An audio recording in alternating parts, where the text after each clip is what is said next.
Pestily, welcome to the podcast, man. Coffee with Genooo. I wanted to start off and I want you to introduce yourself. Oh, he's got the mug and everything. How long you been in the content creation realm? And just explain who you are, man. My name is Pestily. First of my name.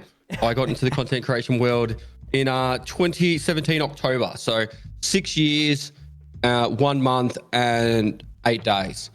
If you wanted to be exact, I've been doing content creation for, and yeah.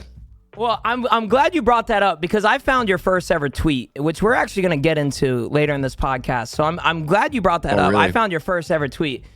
You've had an incredible journey so far, Pest. Like, can you give us a short history of Pestily and some of the games that you played, like throughout the years? Okay, so I started gaming properly when I was like a kid. I don't know, like over like Nintendo, Atari, Sega Mega Drive, like Alex a Kid, all that kind of stuff. I played all those ones. Even touched into Commodore 64 days, which is like way back in the day. Commander Keen, all that kind of stuff. But I didn't properly get into gaming until about, I'd say, late 90s when Half-Life first came out. And I got right into Half-Life. And I was top 10 in Australia for a long period of time. I don't know exactly what ranking, but because it was a little bit harder to tell back then. But we had a LAN party where we actually got all the best players in Australia to go to my cousin's house and we all played together, which was sick. That's so cool. Meeting everyone in person. Strangely enough, this is like weird as fuck. I was playing, and I'm allowed to swear on this podcast, right? Yeah, you're good. Yeah, you're good. You're good. Cool. I was playing Counter-Strike off stream, I think, just like a year ago. Yeah. And one of the guys from Half-Life recognized my name and he was like, dude, it's Serge from the LAN party back. And I was like, no way. Like in a random lobby. It was actually really cool. That is so cool. Yeah. And then, so I got a little bit into the into the Counter-Strike scene because that was like taking off because it was a mod of Half-Life.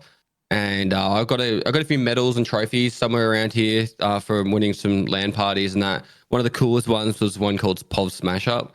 And if you won, they used the old CRT monitors. Like, I don't know how old you are, but back in my day, the monitors used to be like the size of a couch. And if you won, you got to smash one of the monitors with a sledgehammer. So this is before like OHS and safety and all that shit. Yeah. So you'd literally like in the middle of the night, they'd go out there with like because it was at a school, right? Yeah. Outside in the school, like playground, they'd put the monitor on the ground and you just smash it with a sledgehammer. And it made the bassiest noise. Yeah, and so then World of Warcraft came in, and that just took me away from anything first-person shooter for a while. Played a lot of WoW, played a lot of EVE Online. Those games suck your soul in, Pestily. Those games will take your life over. Yeah. So funny story is I was like playing video games one day or WoW, and my girlfriend at the time just gave me a call and she's like, oh, we need to talk. I'm like, is everything all right? She goes, yeah, I just want to have a chat. And I went over to her place and she's like, it's over. And I'm like, what? And she goes, you play too much World of Warcraft. Like you never have time for me or every day. It's just WoW. She left me like straight up. And I'd been with her for a few years. Yeah. And that was a bit of a kick to the head. And I was like, you know what? Maybe I should do something better with my life. And so then I became a streamer and played video games full time. Then I actually got right in fitness, got into bodybuilding, joined the military, spent 8 years in the military.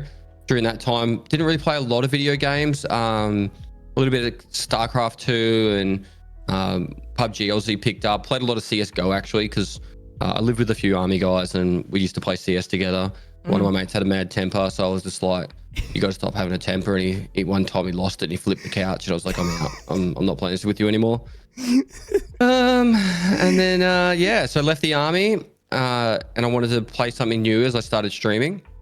And I started streaming to make friends because all my mates had kids, married, lived different places, all that kind of stuff. So I was like, oh, I'll start streaming. And I saw this game, Escape from Tarkov. I bought it when I was still in the army, but I didn't have time to play.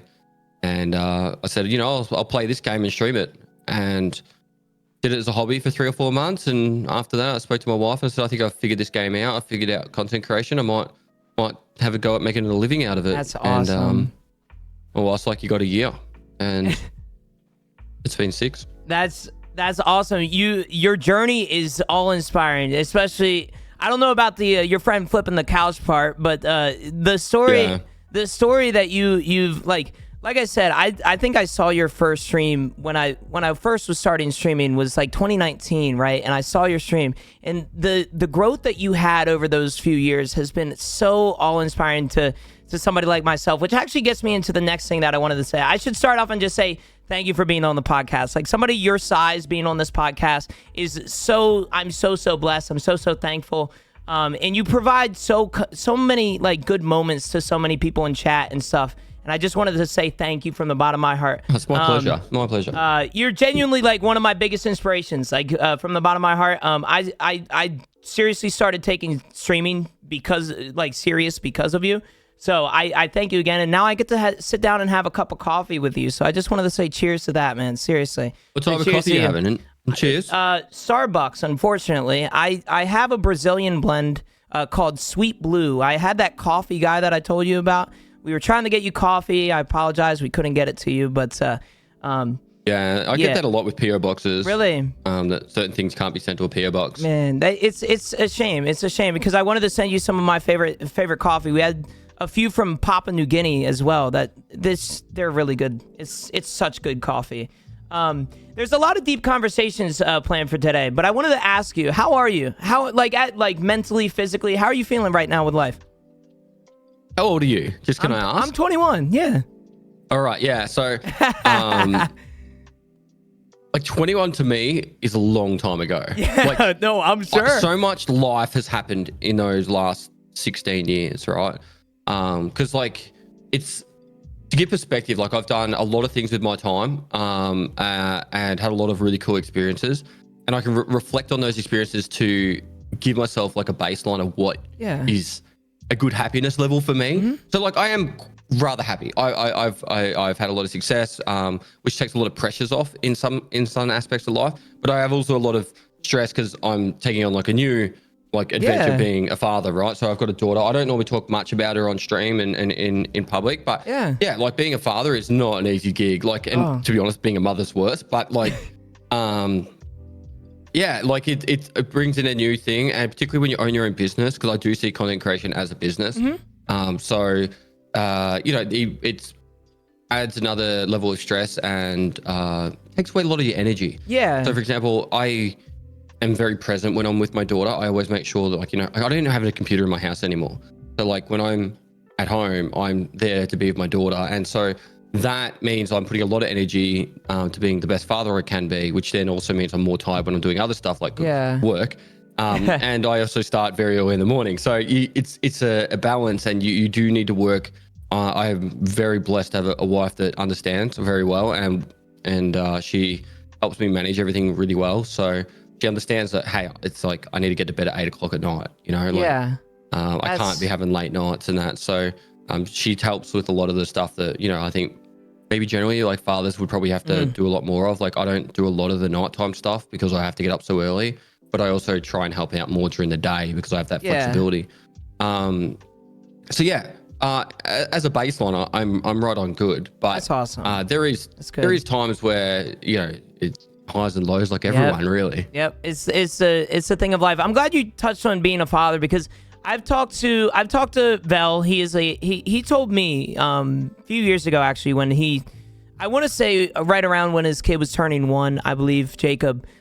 He was telling me about becoming a father, and it changes your life. Like it is the greatest thing to happen to a lot of men, right? Like it is the greatest experience. You know, they got to go through taking care of something more important essentially than themselves, right? You know, you care for something so much that like becoming a father changes a lot of people in a good way, right? Like it wakes a lot of people up, and I'm glad to hear that you still maintain balance with your life and, you know, positive and happiness. So I'm really glad you brought that up. But I wanted to touch on gaming. We just talked a lot about it. You mentioned you started on gaming on Half-Life. Do you have a lot of nostalgia towards Half-Life? Like the times you had, do you ever hear like something on TikTok or on social media that's like Half-Life related and you get a lot of nostalgia for it? There's not really a lot left. As in like, there's not really a lot of content left from back then. I actually recently got a big photo collection from that LAN party I was talking about, and that was really cool to look at all the photos. But yeah, like it was cool. Like one of the best players in the world, or the best player in the world, Garpy. He recognized me and come and said hello when I started getting more and more successful because he knew me from the Half-Life scene. Yeah. So it was cool when I actually got to have a chat with him. I got on a Discord call when I was living in Europe. And that was great. We talked about, some moments and stuff. And, I still actually follow a few of the guys on Instagram. So it's cool to see what those guys get up to. And, but yeah, it's one of those things. Like I played Half-Life with Nikita when I was living in Europe. We played just I think it was on Crossfire or one of the maps, and we were just having a bit of a laugh of, because he played a lot of Half-Life too. And that's where he started his game dev side with modding. So it was, like I do actually have a lot of nostalgia with Half-Life. I probably like my third most played game. And yeah, it's kind of like the roots for me, it's the foundation of where my gaming properly started. Yeah, that's how I feel with CS, which it's a good thing, because the next question is about CS. I don't know if you know this, but besides Tarkov, we do have a few games in common, and one of them is Counter-Strike. I actually started Counter-Strike. I played for 6 years, semi-professionally. I was never up there in the top 10s like you were, Mr. Pestily, but was Counter-Strike the start? Like, was Counter-Strike after Half-Life, was it kind of the start of your gaming journey that you kind of realized that, like, this is something that I want to do more? Because, like, esports and stuff weren't necessarily the biggest, but it might have given you a little bit of an experience of, like, oh, I could do this for a living. Was Counter-Strike kind of that start for you? Back in my day, the only esports was really running out of Korea. One of my best mates, he went to Korea to play Age of Empires. But StarCraft was the major game. There wasn't really a scene for professional Counter-Strike at that point, and there was no scene for it in Australia. So there was no real opportunity to actually make a living out of it. It's gonna sound really fucking wrong. The only way you could really make a living out of gaming back then was selling stuff online. Yeah. Like items like in Diablo or something like that. It's not something I got into, but my mates did. Because it was just like that they wanted to make a bit of money out of all the time they put into video games, right? Which is technically RMT. So it's frowned upon. I wouldn't do it, and I never did. But I understand like why people do it. But yeah, so I never really saw playing video games as a thing to make a living from. If anything, I always knew I'd be creative in something in life, but I just didn't know what. And I always like video. I like filming. Like I actually would prefer to be behind the camera than in front of the camera, if anything. Really? Yeah, like I'm doing a lot of travel through Europe at the moment. Well, not like right now, but this year I spent 4 months. And I've been talking to my producer Michael about it a lot, and I'm like, I actually prefer to be behind the camera than in front of it. But like I do like, being a part of the actual content. It's just more like it's weird. Like you go to YouTube and you go GoPro like competition videos where they try and like get the shot of the year and all that. And it's really cool. Like when they put it like on a vortex, like one of those throwing things, and they get like people jumping off a ship, doing backflips and all that, and the vortex flies through them. I love the idea of that. Those are so cool. First person viewing drones and that kind of stuff I think is like really sick. But yeah, back in the early 2000s and even like 2005, 6, 7, 8, there was really no scene for like making a living outside of beta testing and or game dev. And I did actually go to university for game development for 3 months, and I dropped out straight away because I was just like, okay, you think of the most stereotypical gamer like lecturer, or not gamer lecturer, like coding lecturer, like the guy out the front, glasses, like, a little bit nasally, like, like the fundamentals of computers are the foundations of everything you're going to. And I was just like, I'm asleep straight away, and I'm like, this is not me. I heard like a lot video of games. A lot of people say that. I feel like, especially with computer science and stuff, a lot of people tell me that they get bored really quickly. That's funny. So.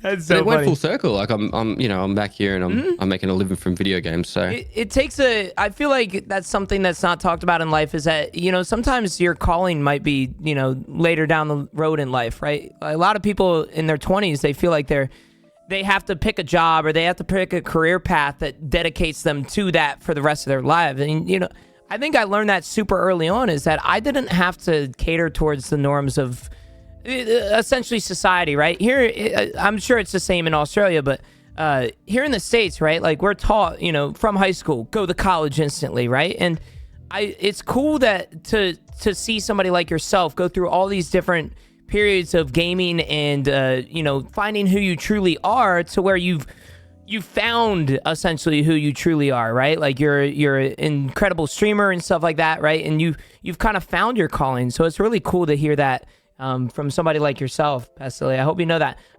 Speaking about that, I think, yeah, go ahead.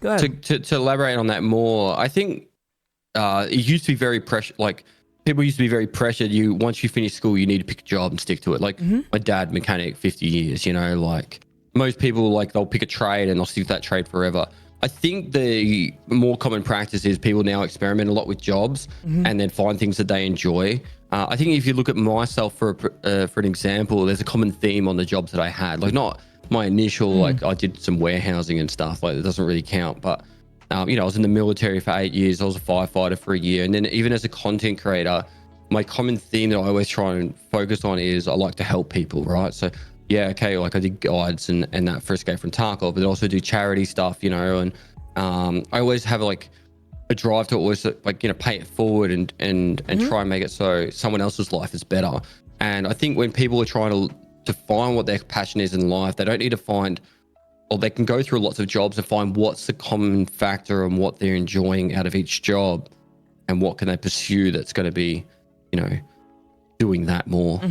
No, 100%. I feel like finding just a common ground with something, right? Like, if you are it's very hard, but, like, if you're in the photography and then you do videography and stuff, you can find a job within that field of what you enjoy. So no, that's a very good point. I wanted to bring up, though, your Pestily is a household name in Tarkov, and you know that, we know that, right? You're often regarded to as the dad of the game, providing guides and tips, like you just said, to nearly every player at some point in their journey. Were you always this way with games, like helping others learn and strive to find out things? Like, were you always like that, like with Half-Life and Counter-Strike, or new thing? No, not really. I always think of Deadly Slob as the father of Tarkov, like, because he was the first one to do guides and he was the one that gave me guides. So if people do, like, still consider me, or they do consider me the father or godfather of Tarkov, I always think of Deadly Slob as, like, my dad. So he's like, must be the grandfather or the great great godfather of Tarkov. But yeah, so no, I think the guides for me started off mostly as I like helping people, but also there was a very big gap where there wasn't enough guides to handle the amount of random crap in Tarkov. And then also they weren't to the point enough. Like, I felt like they need to be a lot more polished. I actually do think a lot of people will put out, like, if I was to still do guides, I haven't really done many of late, but if I was to still do guides, I still think there's a lot of other creators that do them a lot better than, or a lot more polished than me. But I do have a lot of the foundation knowledge. And so that's why I generally don't do as many now. And I hate the fact that every time I made a guide, I don't know if Nikita watched them all, but, like, when some of them came out, stuff would change like a day later. I remember this. I spent eight plus hours on a guide, like filming, editing, everything. Yeah. And then it's like not even 12 hours later and they've changed something because of something I found or did. And then, you know, like, it was just like, and it gets like 6,000 views or 5,000 views and all that. And I'm like, it's just way too much time for the effort. So any video I do make now, it's more focused on being as timeless as possible. So it's teaching fundamentals more than specifics. Yeah, no, that's a very good realization that you came up with. I remember that, actually. I remember back in the day when you released a guide, and everybody in the comments, like, especially in the YouTube comments, is like, POV waiting for waiting for Nikita to change this, or like, oh, great job, Pestily, you mentioned this, now Nikita's gonna change this. So it's funny you brought that up. I'll be like, now I can't loot that spot anymore because this spot's that's why I don't do loot runs anymore, because I used to have, like, all these routes I used to run that was like, this is how you make $1 million a raid. And it was like, as soon as I did it, like, that route was completely ruined. So I just taught all the loop of the map and I go, these are some options, figure it out. Like, because otherwise I just ruined it. No, 100%. Speaking about Tarkov, it has a very super exciting future. We just saw today, some arena and stuff, and some of the plans they've made some of the plans that they're making look pretty promising. I had to ask, are you excited or are you worried it might not live up to the hype? Because we know with Battle State, shout out Battle State, they do some great work, but they'll release some things and it's subpar, right? Are you excited for some of these changes, or are you worried it might not live up to the hype? I've learned one thing: you got to be very patient with Battle State games. Like the development plan of 2018 said Arena was out that year. All right. So I don't know, I add a few years to everything they say, but in all seriousness, they very lovely people there. They're very passionate, and I think that's one thing that majority of people can agree on. And they are human, so they do make mistakes. They do things wrong sometimes. Yep. But they do everything with the best interest at heart, and with their most likely their vision at play. And I think people forget that a lot. In particular, that they're human, but they just go down the bandwagon of calling them all the names under the sun. Am I excited? I think my honest opinion of Arena, and I'm probably like one of the only major creators that hasn't actually played Arena. I think it'll be a hype for a few weeks, and then it'll be a warm up for most people. I don't think it has any streaming life at all because of the fact that there's no risk. Yep, it's kind of like how things about how like Counter-Strike is. Sorry to interrupt, but like Counter-Strike, you don't look at it as like a content game. You think of it as a competitive game to play with friends at late at night. 5-man stack, right? Like whatever it may be. I feel like the same way with Arena. Yeah, and so you look at the CS:GO category, and when there's a tournament, it'll have like 300,000 people watching. Like the big names, all the the pro leagues are playing. But then when it's like everyday thing, it's just people doing like loot boxes and I don't know what else they do in it. And so it's not really a great streaming thing. But that's not to say that the actual game won't have a healthy population. I just think it'll be people that are coming in they're new to Tarkov. They want to learn how to shoot guns and how the movement works and all that kind of stuff. So it'll be good for that. But yeah, I don't think it have any streaming life. The actual Tarkov is the perfect game for content creation and streaming. I agree. It has forced downtime with the loading screens. Yep. It has every raid is like a short story. So and then the big picture is the entire playthrough, right? I'm going for cap at this wipe. So that's your whole big picture, but you have all these short stories in between. So you can literally make a highlight out of a whole raid because that's a story, right? Yeah. And you'll see people that will come and they'll go, I just want to watch one more raid. They'll be watching your stream. I'll watch one more and then I'll go home or I'll turn off the TV or go to bed or whatever. Whereas Arena doesn't have that. So I think it'll hype around tournaments if they do it well. There's a lot of challenges ahead for BSG, hit reg and lag and all those things that they always have to deal with, cheaters, blah, blah, blah, blah, blah.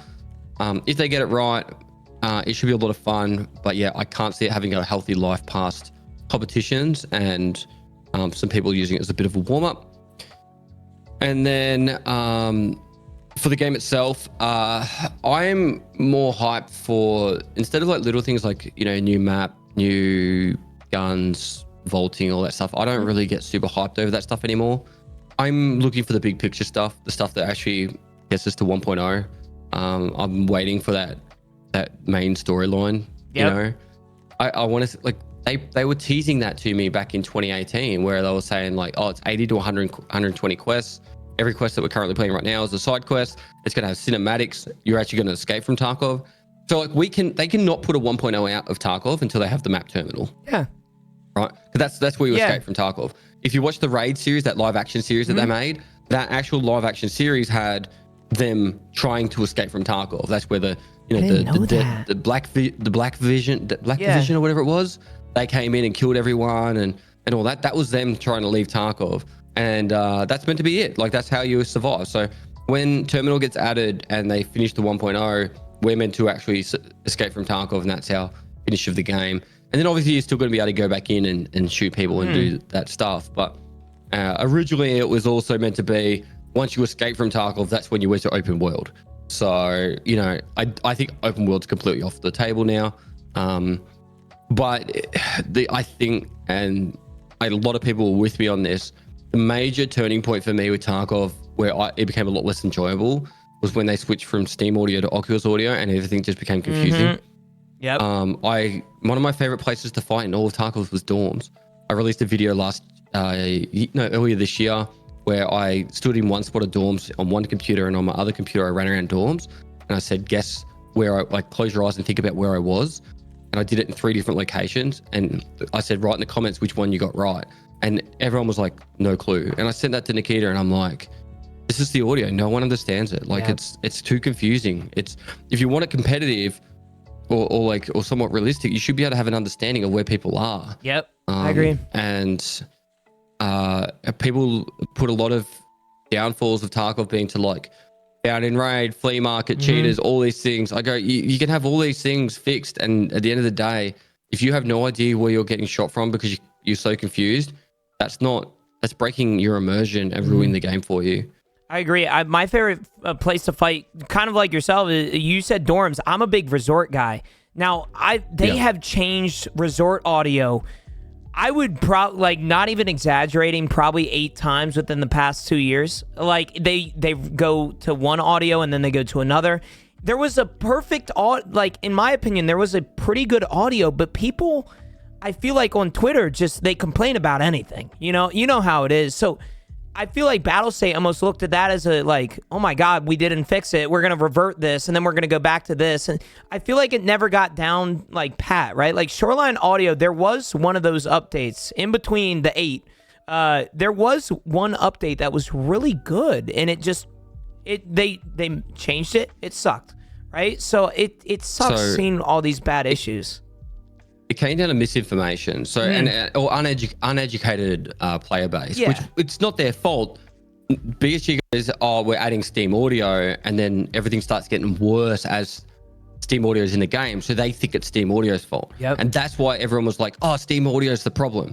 It was actually the occlusion zones of the maps. Really? So BSG were changing all the occlusion zones. So an occlusion zone is like, say you're on it started with interchange. So say you're on interchange, you're on the ground level where IDEA and all that. You used to be able to hear someone underneath you in the basement. And that was the concrete. Like the concrete's yay thick, and you shouldn't be able to hear through it. And so BSG were like, all right, we need to add occlusion zones. So they started adding occlusion zones to everywhere. But that's why now when you stand on a staircase, you don't hear them until you see them. Yeah. And that's why when people come up a staircase, you don't know they're there, and all of a sudden you're dead. And you're like, I don't understand this. And the occlusion zones were the actual issue. Back in my day, back in early Tarkov, 2017, 2018 Tarkov, you used to be able to stand in factory and hear someone run around the entire map. And you'd know exactly where they were. They're running over from forklift, they're heading down into the tunnels, they're running over to I used to call it single player. And the audio was unhinged, I guess. It was there was nothing constricting it. And people were saying it's too powerful.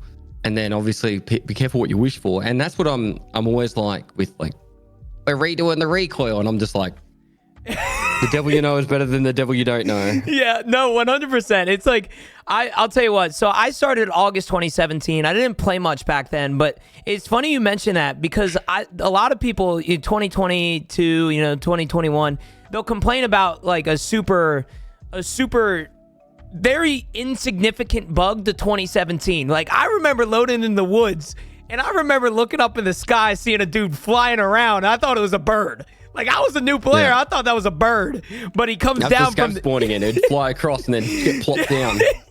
No, exactly. But there was also those moments. I don't know if you remember this, but early 2017 Tarkov, not early 2017, but 2017 Tarkov. There used to be that glitch where you would spawn in, and then you would walk or you would run or whatever, walk to wherever you wanted to go, and then 2 minutes would pass, and it would be like a light switch. Everything started to move around you, so a scab just zooms. Speed. Yeah, right. No, that was terrible. And I feel like people nowadays, in a sense, I feel like gaming as a whole, people are spoiled. Right? You start with gaming. If you start in 2020, for example, you get these perfectly polished games somewhat, right? Over the years, games will perfectly polish things. Nowadays with new Call of Duties and stuff, you see, unfortunately, some, quantity over quality over some things, but like with gaming nowadays, I feel like people are very spoiled. You know, back when we used to play, and you know, I'm not going to say back in my day, I'm 21, but you know, back in 2017, these issues were terrible. Like they were, I would have quit Tarkov back then if I didn't realize like how bad or how good it would have got. I didn't quit, but I think I'm serious. See, back then though, Half-Life and Tarkov were very similar. You go into factory, and you could headshot someone and it didn't kill them because there was no head eyes, there was no face hitbox. So if you're wearing a helmet, it would take 2 to 3 hits to kill someone. Or get killed if you're wearing a helmet. So it would actually be more tactical and like I have to lean out, shoot the guy, get back to cover, throw a grenade, make him move, run around. Like it was very fast paced. And I've just obviously adapted my playstyle over the years with Tarkov to the different playstyles.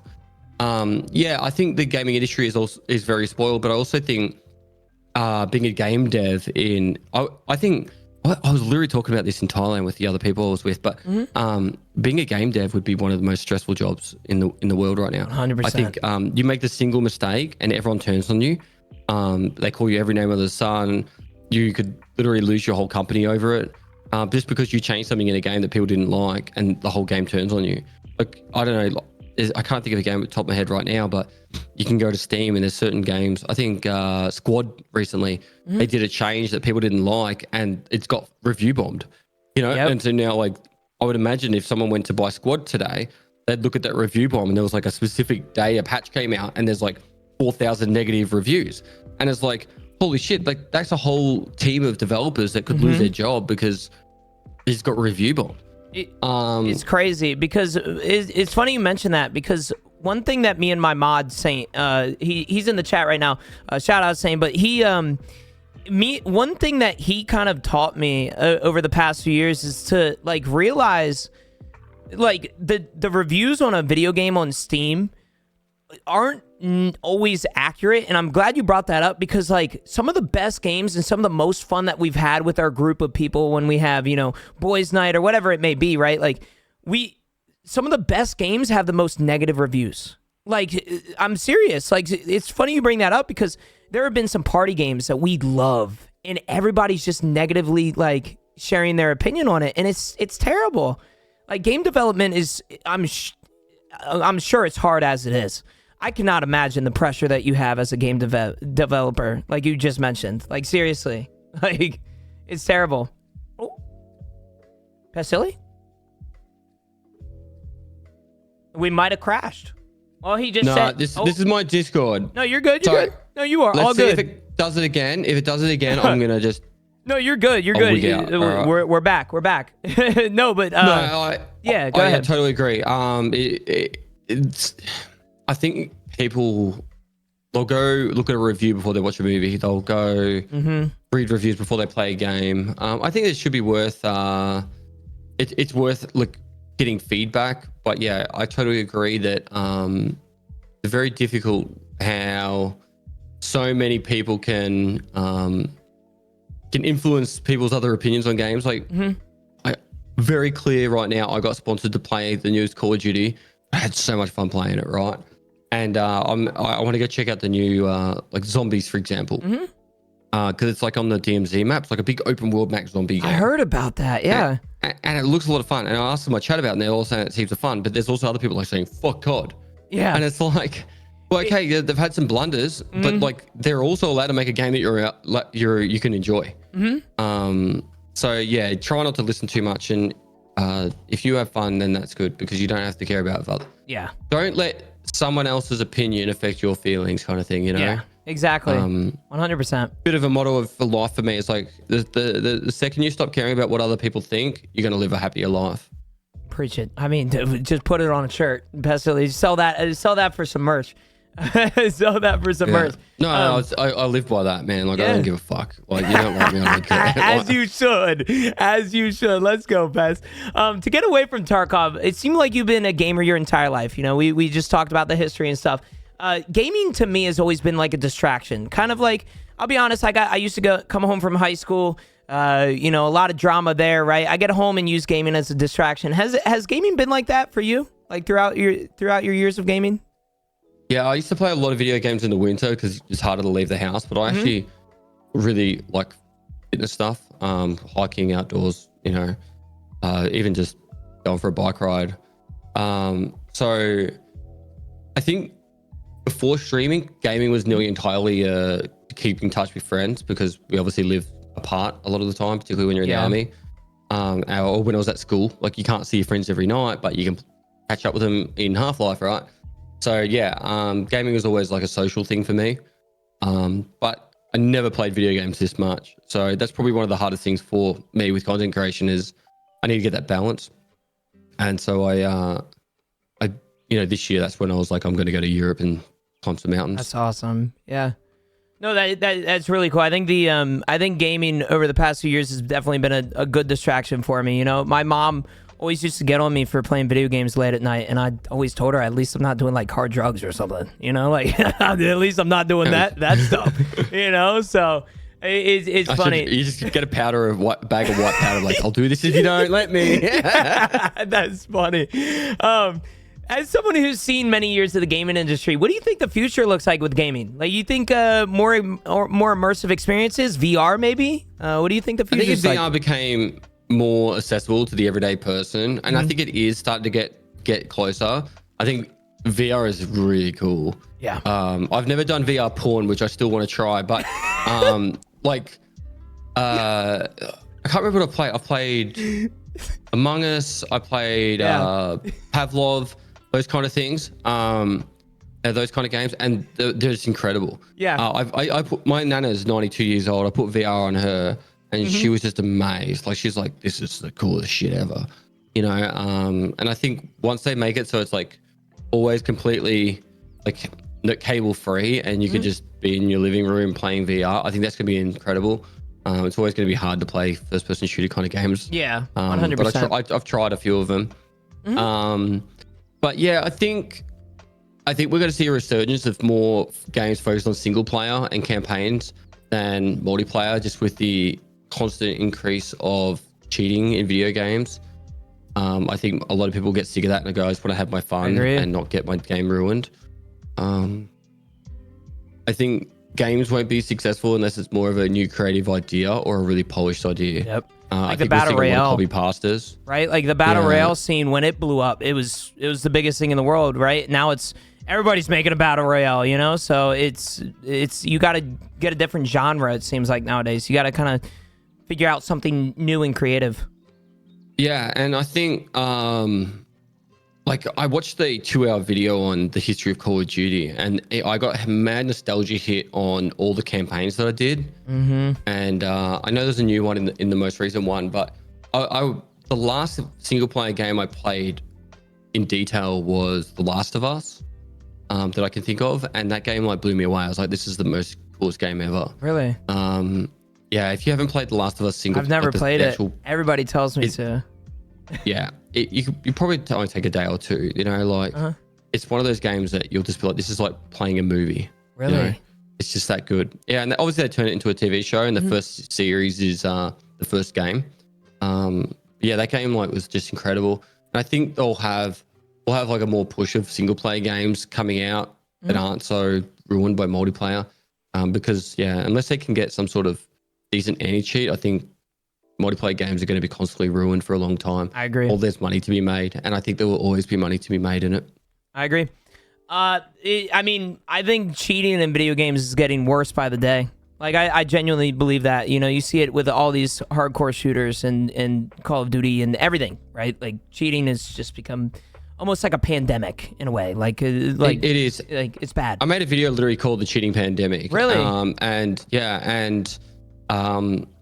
I agree. The problem is now the cheating has gotten into people's psyche as well, where to the point where they don't even know if they die to a cheater anymore. It's just easier to call cheater than not. And I don't blame people for doing that, because it's like, if whatever helps you sleep at night kind of thing. Yeah. If you're shit at games, you're generally shit at games. But like my first time playing like Warzone, it's just not the most recent one, but one of the older ones. I was streaming it and I killed someone. The guy goes, "Oh, you fucking cheater," because they had like the forced microphone on death. I'm like, that's my first kill in COD. That's funny. Yeah, it's bad. Especially in Tarkov. Especially in Tarkov, you see it so much. That's why I tell people all the time. It's the loss that ruins Tarkov. Yeah, exactly. It's probably no more prevalent than in other games, like say 1 or 2 or 3% of the player base cheats. I don't know the number, but like say it is something like that, and like so 1 in 30 to 100 kills of your deaths is a cheater. Like, but it's the fact that you have that loss that puts you back actual hours of your life. That's where it sucks for people. Yeah. And I feel for him. Like it's you and I are blessed. We get to play video games as much as we want, right? But if I had a wife and kid and a full-time job outside of content creation, and I came home from work, I had an hour or say an hour and a half to play Tarkov twice a week. And my first raid, I'd do a cheeky money run, try and get a little bit of money up together. The second raid, I'd do a scav run. The third raid, I'd go my best gear. I loaded the raid and I died to a cheater. I just feel like my whole day of playing is just wasted. Day's ruined too. You're not in a good mood anymore. Your one happiness from getting home from an office job. You play video games. It's like it's just ruined right there. And I think it doesn't help. And I want to move on from the whole Tarkov thing, but I don't think it helps that there's issues in the video game that make it seem like somebody's cheating. And what I mean by that is everybody tells me, right, like, I got shot behind a wall. That guy could be cheating, right? I got instant head eyes. That guy could be cheating. But on his screen, he could have seen me for like 4 seconds, But on my screen, it's like instantaneous, So it doesn't help with something like Tarkov that it's like that. Now, I'm glad we brought that up because I wanted to talk the future of games, but I also wanted to kind of dig down into the past of Pestily in regards to video games. So what I'm going to do, I'm going to pull up a thing I made for you the other day. We are going to actually do something. I'm going to pull this up and I'm going to screen share it on Discord. So hopefully you can see this. I'm going to take my camera away. I don't know if you saw this, but we're going through your top 5 games of all time, Mr. Pestily. All right. I wanted to make a little thing here. Let me actually pull this up on Paint. Paint nets. Sorry. This is my top 5? Yep. This is your top 5. It can be your opinion. It can be your actual top, so many people ask me, right? Like, what do you mean by top 5? This is like nostalgia, like everything. So this is your top 5. So that is exactly what we're going to do. And I put a little note under the, under your logo over here, top 5 games. Don't cancel him, Twitter, because last time we did one of these for a guest, Twitter was not the happiest with him. So your top 5, Pestily, you can start at number 5 if you want, or you can start at number 1. It's all up to you. It's all up to you. You have the floor here. I'm trying not to just do it in what it's my most played, but let's start with number 1 is Escape from Tarkov. It is my favorite game of all time. I respect that. That's just simple. Yeah, sorry about the handwriting, but yeah, I agree. No, you're right. I'd put number 2 as WoW. I love WoW so much I can't play it anymore. Like if I was to play WoW, I would lose my life, and that's important to me to have my wife and daughter and some sort of resemblance of seeing the outside world. Okay, I know what number 3, 4, and 5 are. I've just got to figure out the order. I would say 3 is Half-Life. Okay. There's a lot of nostalgia there that you said you had earlier. So nostalgia, I'm sure, really helps with liking games and putting it in your top 5. I'm going to put number 4 as Path of Exile. Path of Exile. I didn't know you're a PoE player. And then I think number 5 will be EVE Online. Isn't that the game where you spend like thousands of dollars on ships, or am I tripping? No, well, I didn't spend real life money. Yeah, maybe other people do, but it's space, right? Or am I wrong there? Yeah. So I think that's my top 5. I put it. See, the thing is, right? If I know you're thinking of Star Citizen when you think of spending $1,000 on ships. Yeah. Okay, that's what it is. I think the hard thing for me though is to play WoW or EVE Online. It's way too much life. Like I don't have that much life to play those games. Like you literally, it's a full-time job plus. And I think EFT is up there as a full-time job anyway. But but you can still get the feels from Tarkov without having to do, 40-hour weeks. But yeah, I love PoE. I would play that game more, but I'm waiting for them to do their PoE 2. So, and I'll get back into it. When's that coming out? Isn't that coming out somewhat soon, right? Next year? I think that, yeah, maybe next year or the year after. Okay. I'll have to talk to Ziz. So you have EFT. So this is also for audio users. You guys probably can't see his list. He has number 1 EFT, number 2 WoW, 3 is Half-Life, 4 is Path of Exile, and 5 is Evil Online. I'll be honest with you. I have played 2 of these 5. Now I'm a bit younger, so my top 5 looks a lot different. I'm surprised with the PoE pick because I didn't know you were a PoE player. To be fair, I don't know PoE players or PoE players until they tell me, but that's crazy. And then Evil Online, that's a crazy pick too. Well, I was massive into Diablo 2.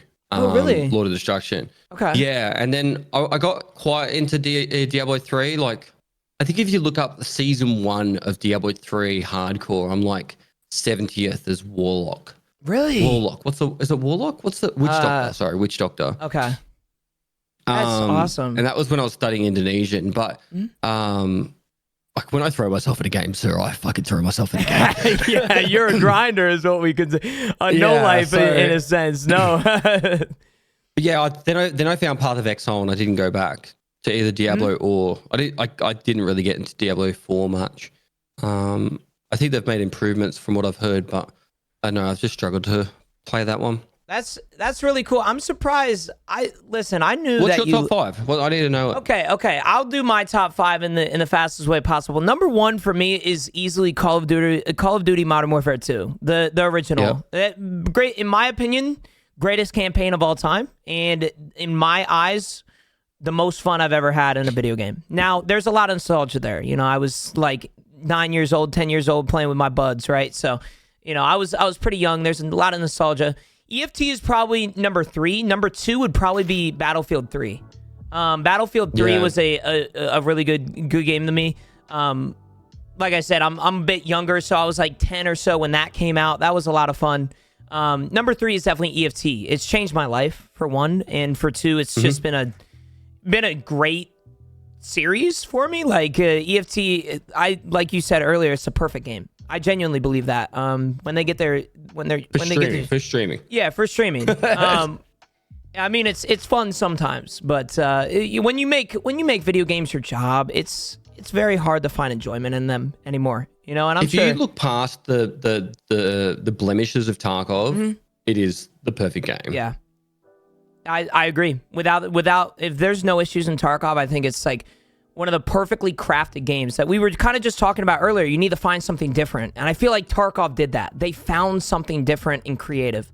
Number 4. They made me feel with video games again. Yeah, 100%. Like, I was so numb when it came to video games. And then Tarkov actually made me feel highs, feel lows. Like, because, you know, PUBG comes out. You play PUBG. You get your first chicken dinner. You're like bouncing off the chair. You get your second one. You're like, oh, that was pretty cool. You get your third one. You're like, eh. Yeah. You know, and it's kind of like that with a lot of games. Like, you'll have that once, you'll have a rush, but then after that, Tarkov, I don't feel the rush as much anymore. I've kind of worded it like, you know, it's like the first time you kiss a girl. You know, like it's super exciting. Yeah. Whereas like now, like I have to get like, you know, chokehold and punch in the back of the head to get like any sort of like feeling in life, right? So yeah. So yeah, that's kind of like where I'm at with Tarkov now. I still find it. It's just like I've got to do a lot more extreme shit to get there. But you know, yeah, no, 100%. I get that. Number 4, going back to you asked my top 5. So EFT would be in the 3. Number 4 would probably be Black Ops 2, just for the nostalgia for zombies. In my opinion, the greatest zombies of all time. I don't know how. Were you a big COD gamer, like early CODs and stuff? I know you said campaigns. It was in the Half-Life CS days. Oh, okay. I remember one of the LANs I went to, there was a Call of Duty competition. This would have been like Call of Duty 1. And we went into it with my clan, and we didn't do bad, but I just remember hating the sweaty kids that were playing it. Yeah. And I was just like, fuck that game at that point. No, 100%. I was that sweaty kid. I was that sweaty kid. I loved, because I was like mad into like Band of Brothers and like Saving Private Ryan and like remember the Medal of Honor game and stuff like that? I used to love those games. So the COD campaigns was where it was at for me. Yeah. The COD campaigns were great. The early ones especially. I didn't hear much about the most recent one, but hopefully that one's pretty good. Lastly, number 5 for me, I said Black Ops 2 here. Probably CSGO for me, 5. It kind of changed my life. It made me who the gamer I am today, right? As much as I hate admitting it, it's the reason that I have somewhat good aim in Tarkov is because of Counter-Strike. You know, I have that integrated crosshair. You could write right? EVE Online/CS. Okay. I think in 5 for me. Could put CS there. Yeah, for sure. Yeah, like so they'd be on par. Like, I think I'd put about the same amount of hours into both those two. Yeah, for sure. Well, this is a good list, Pestily. Very good list. I mean, I'm surprised. I know you loved the EFT. I didn't think it would be number 1 for you. I thought something with a little more nostalgia. You can't play Tarkov as much as me if it's not your favorite game of all time. Like, that's fair. It's fair. No, that's a good point. I'm surprised. I thought something with a little more nostalgia might have been up there, like Half-Life. But that's a really good list, Pestily. Very good list. I will put that on Twitter for sure, and then we'll see if they agree with you. But I appreciate you doing that. I'm gonna end this real quick. This is where you got to remember. Oh, but like, I don't give a fuck. You know, like if they want to cancel me, yeah, I don't give a fuck. I really don't. What's that one saying? Pudge says it to me all the time. He says, "You can't be canceled if you don't care. If you don't like care about being canceled or something like that, or something like." Yeah, a friend of mine, he goes, "You can't be canceled if you don't let him." Yeah, no, exactly, 100%. Well, I'm glad you gave us your top 5. I wanted to get into a little bit about coffee. Now, you know, the podcast today would not be the podcast it is without coffee. So for all the new people listening, this podcast wouldn't be what it is without coffee. You know, Pestily's sipping on his.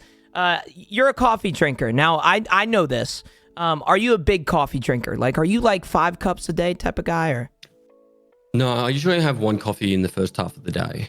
Okay. And then if I have anything else, I have tea in the afternoons because I really want to fall asleep. I don't blame you. I'm really good at falling asleep. I can go to bed and within 5 minutes fall asleep. That's how I am. That's how I am. 100%. My dad's the same way. He won't have caffeine in the second half of the day. Like not even a Sprite. He won't even have it. I'm like, wow, what is going on? That's funny. What are you sipping on today? Out of curiosity, are you just sipping on a regular like coffee roast or?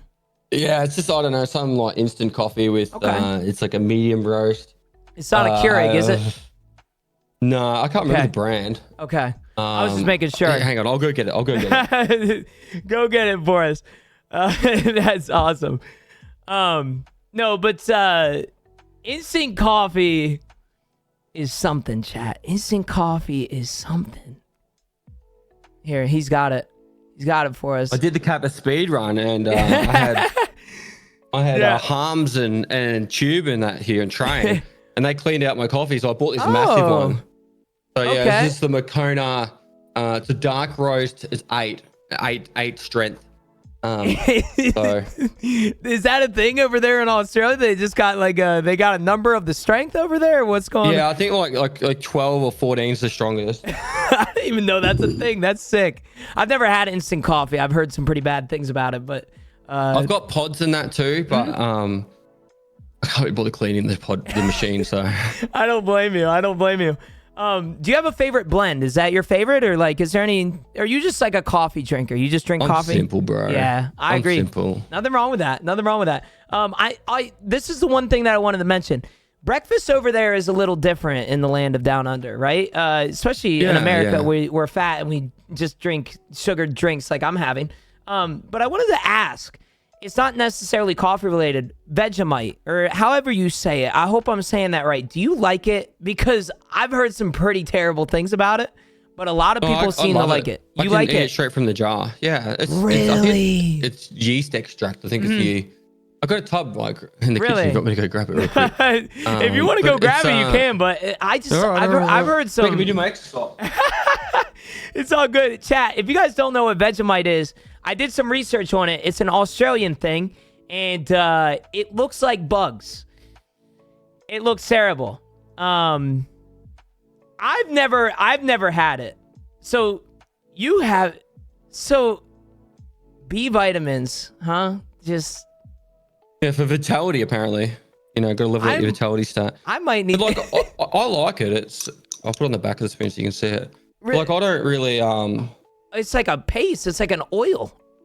Yeah, it's like a yeast extract. Okay. Yeah. Camera focus. It probably won't Focus on focus. the Vegemite. No, it's probably not gonna focus. Oh, there we go. It's We got the gonna zoom focus. in. Oh, it's getting there. It's getting. Anyway. It's essentially Yeah, there. No, I get where. Really, I heard a lot of people it's hate good. it. I love it. Oh, I don't Yeah, know. some people hate it. I heard about it. I had to ask. About. How do you say it? Is it Vegemite? Am I saying that correctly? Vegemite, yeah. Okay. I'm just making sure. You got a Think of little. it as like You got a little an bit on your eye. lip, by the way, Pestily. Just I'm saving that for you. Okay. Okay. I mean, how much is a flight, bro? That's it. That's funny. Vegemite, though, I've heard some really bad things about it. I had to ask about it. Yeah, most people hate it. Like, as in outside of Australia. You grow up within Australia. The biggest issue is, if you got a PO box, I'll send you some. But the biggest issue is, people put it on way too thick. You've just got to lightly put it on lightly. Kind of like a. Is it like? Do you kind of spread it on toast like butter, or is that okay? Yeah, we have over here, in America. Our Vegemite is Nutella. Have you ever had Nutella? Yeah, that's like chocolate though. That's our Vegemite. That's really popular in Australia. Like, I don't want to get cancelled here, but like, we call them crackers, like the biscuits. Yeah. Right, you put Vegemite on crackers with some cheese, and that's like another way of eating it. Okay. Okay, I didn't know that. Well, I did also some research with Australia. You have a coffee chain in Australia that's similar to Starbucks named Coffee Club. Is that correct? Have you ever heard of a coffee it's club? overpriced. It's not that good. So it's like We've got Starbucks. Gloria Okay, Jeans great. as well. Yeah. Yeah. Gloria Jeans is more like Starbucks. Okay, and have you had Starbucks by chance? Have you had? Yeah, you have? There is Starbucks in Australia as well. Okay. Well, I did the research. There was 68 locations of Starbucks, and there was like 300 locations of this coffee club. And so I had to ask, since you have both, do you have a favorite? Like, which one's better?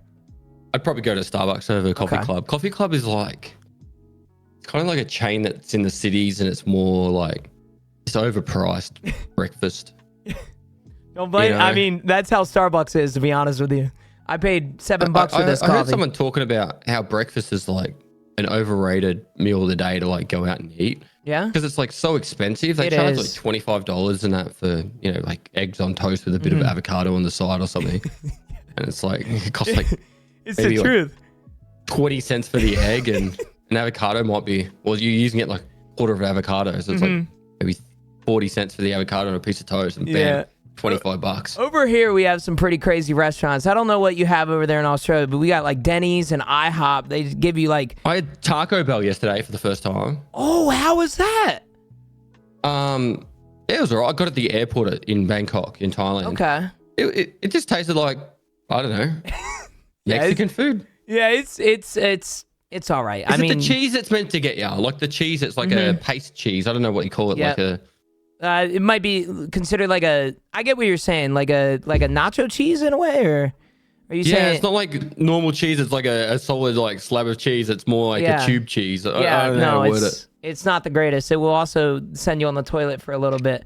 That's funny. I had Five Guys. I've had In-N-Out. I've tried to have all of them. Chick-fil-A? I had that donut operator's house when I was so at his house. He had that. Yeah, there was like these little like pieces of like bread with like a bit of chicken in them. You know what they are? I don't know what they're called. But might be the sliders. Might be this like the. Yeah, maybe.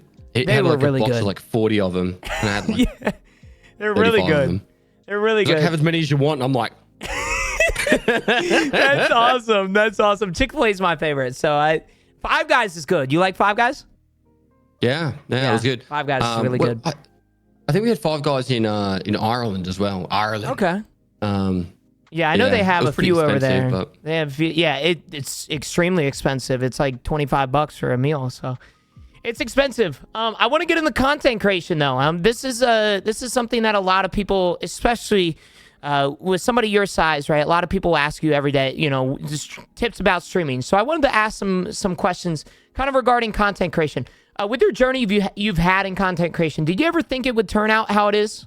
Did you ever think when you first started, like, I'm going to be a household name in Tarkov. I'm going to be a big streamer, right? Like, did you ever think like that? Well, when I took it seriously, yes, I knew I was my own limitation to how big I would be, and it was about how much work I was willing to put in. I didn't know how big I could get. I just knew I could get big. Yeah. So, what I mean by that is when I got to like 3,000 concurrent in like 2019, and that was pretty much the top of Tarkov. Like around that time, it was like me, Clean, Deadly Slob. I was pretty much, the I'd say the big three. I think maybe Cotton was around then. I think Cotton might have quit by then. There's a couple other people, but it was around that. Smoke. That was kind of like, the ceiling cap of Tarkov. Yeah. And then obviously drops happened. A lot more people came to Tarkov, and it became more of like a household name of the industry. So yeah, I'd never really anticipated I would get to the point where, I'd have 250,000 viewers one day or like anything like that. But I did very quickly understand how the system works and how it, like, I don't work anywhere near as hard as I used to because I'm a father now and I have other priorities. Reasonably so, yeah. I understand the process involved, and I think if you're smart enough and you surround yourself with good people and you got a good support structure and you work really hard, I think anyone can be successful. Everyone's got their own likability, let's call it. So you can only be so likable. Like if you're an absolute jerk, you only attract jerk viewers, for example. So there might be X amount of jerk viewers, but if you're a nice person and people like watching a nice dude, then it can grow like that. So but there is a formula, and half of it is a lot of hard work. The other half is being creative and not being willing to make being willing to make a crap load of mistakes and learning from them and then improving from that. And I think the biggest issue with most people that want to start a content creation career is they just think, I'm just going to stream. Get it all the time. If that's what you want to do, good. But great. Like, that's all you're going to get. Like, you're just going to get people dwindling in from time to time going, hey, like your stream. Yeah. And there's nothing wrong with that. But if you actually want to make it your life and your livelihood, you need to think of it as a business. Yeah, it's more than just going live. I always say that people, 86% of Twitch growth comes from outside of Twitch. And I mean that. Like, it's a made up number, but I mean it, I'm glad you kind of brought that up. Majority of my growth came from YouTube. Really? Majority of my growth. Yeah. 100%. See, they might have found me on Twitch at times, but a large amount of people discovered me, or at least I got branded into their brain from my YouTube. Yeah, which is completely opposite of, I'm nowhere near your level, Mr. Pest, but I can tell you right now, my big growth was TikTok. So I was kind of like, you're at YouTube, mine was TikTok. I started TikTok when kind of one of the first Tarkov creators on TikTok, and that kind of blew up my stream a little bit. So it's pretty cool that like to see not necessarily the generations, but like, you get what I'm saying? Like kind of like the stages of content creation, which is funny that I bring up because I do have a question about algorithms here in a little bit. So we'll have to move on from that question. You've become a huge inspiration to so many, including myself. Who inspired you when you first started? I always wanted to ask that. It could be. I looked up to Deadly Slob a lot. I always thought he kept a really professional attitude and vibe, but still was able to have a laugh. So he never took it too serious. Dr. Lupo, from his generosity. I think he's a good dude. He's obviously not as nice as Deadly Slob. He's a bit more of a jerk. But he's trying not to be too Aussie, but he's a good motherfucker. Like, no, 100%. He knows what he likes, and he's not afraid to stand up for himself, right? Yeah. So I thought Lupo was really good. I liked what he was trying to do with his platform, his opportunity. So he's done so many great things for St. Jude's. I don't know how many millions he's up to, but it's in the multiple millions. Yeah. It's and crazy. I've been listening to a lot of Rodney Mullen lately, which is random as fuck. But you skate at all? No.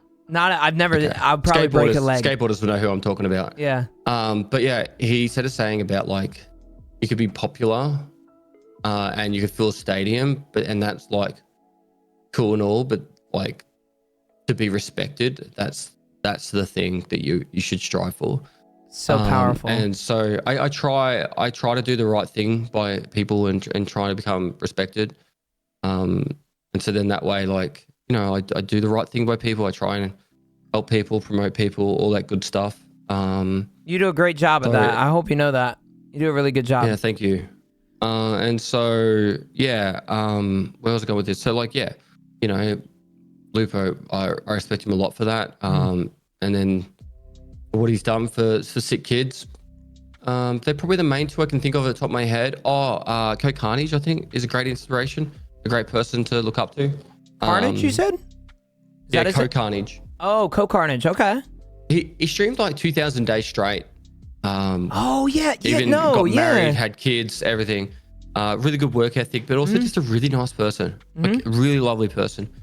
So that's awesome. I was curious, so many people have inspirations, and I always wondered, as somebody your size, like who do you kind of look up to? So those are some really good answers. Dr. Lupo is a good dude, and I'll tell you what, Deadly is definitely one of my biggest inspirations. His vibe is exactly what I try and replicate, right? Like cup of coffee, stop by, watch some Tarkov, play games, and just enjoy the atmosphere. And he does a really good job at that. I tell people all the time, though, Pest, my dream, like for my content creation journey, is to literally become the Pestily of a video game. Like I want to provide like guides in a game that no one really released before, right? When you started, did you think that Tarkov was going to be your main game, or like we've talked about you did?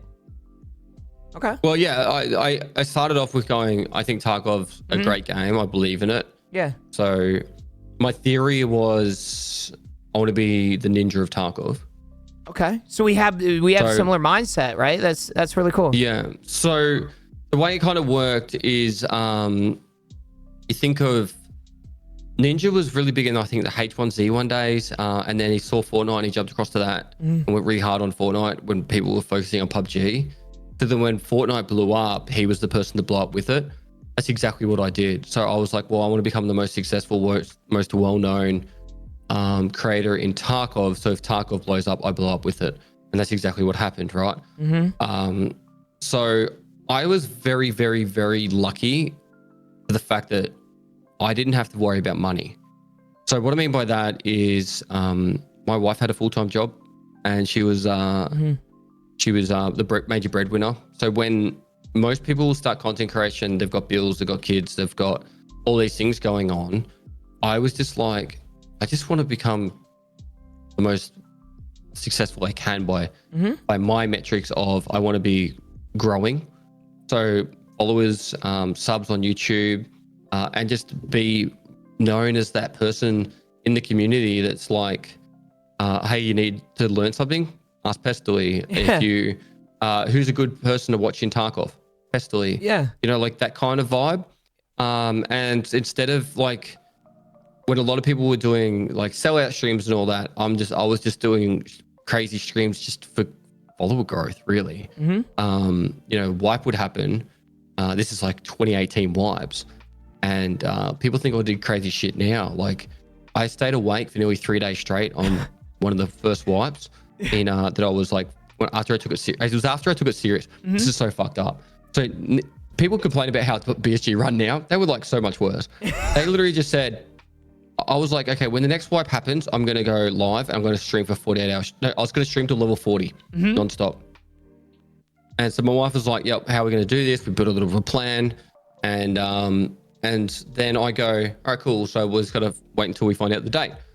Literally, I did my 8-hour stream, was having dinner on the couch with the missus, and BSG tweet, wiping now. Right. Like there was no like pre-wipe. There was no like no events. Anything. Yeah. And I'm like, I said, Christina, my wife, I'm like, all right, I guess I'm going live. And so I just went live. And she's like, all right, well, I'll go to the supermarket and get some food, to keep you going through the nights and stuff. And so she went to the supermarket like 8 o'clock at night, 9 o'clock at night. I'd already been awake 12 plus hours. And I streamed for the next 48 hours. Jeez. So I'd been awake for just shy of 3 days. I was like level 36. And this is like no one back then did this shit. Like no one was like trying to rush to the max level or anything like that. Yeah. And so they were doing all this new tasks, all these like, this is when Gunsmith first got added to the game. And it was like, 24 hours in and I'm making like guides and stuff on the Gunsmith. And people are like, how the fuck is he already like level 27? Yep. And so I'm like making these guides and doing all this stuff.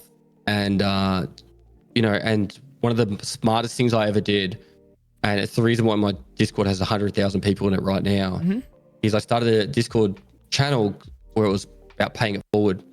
So instead of, a lot of Discords were selling items or trading items. And I was just like, no, you just give the items away for free. That's and so then you cool. And then the next person, like you just, if say you need a car battery, because there was no flea market back then. Yeah. You need a car battery. Someone gives you a car battery, then you give someone else an item when they get it, need it. So my Discord blew up very quickly because back then you could buy like unlimited 60 round mags. So, you'd go to the flea market. So you go to the trader, buy a heap of 60 round mags, give a heap of them out on Discord, and now ice cream cones is now easy. So my Discord blew up from that. It wasn't like 100,000, but it was like 5 or 10,000. Good business decision.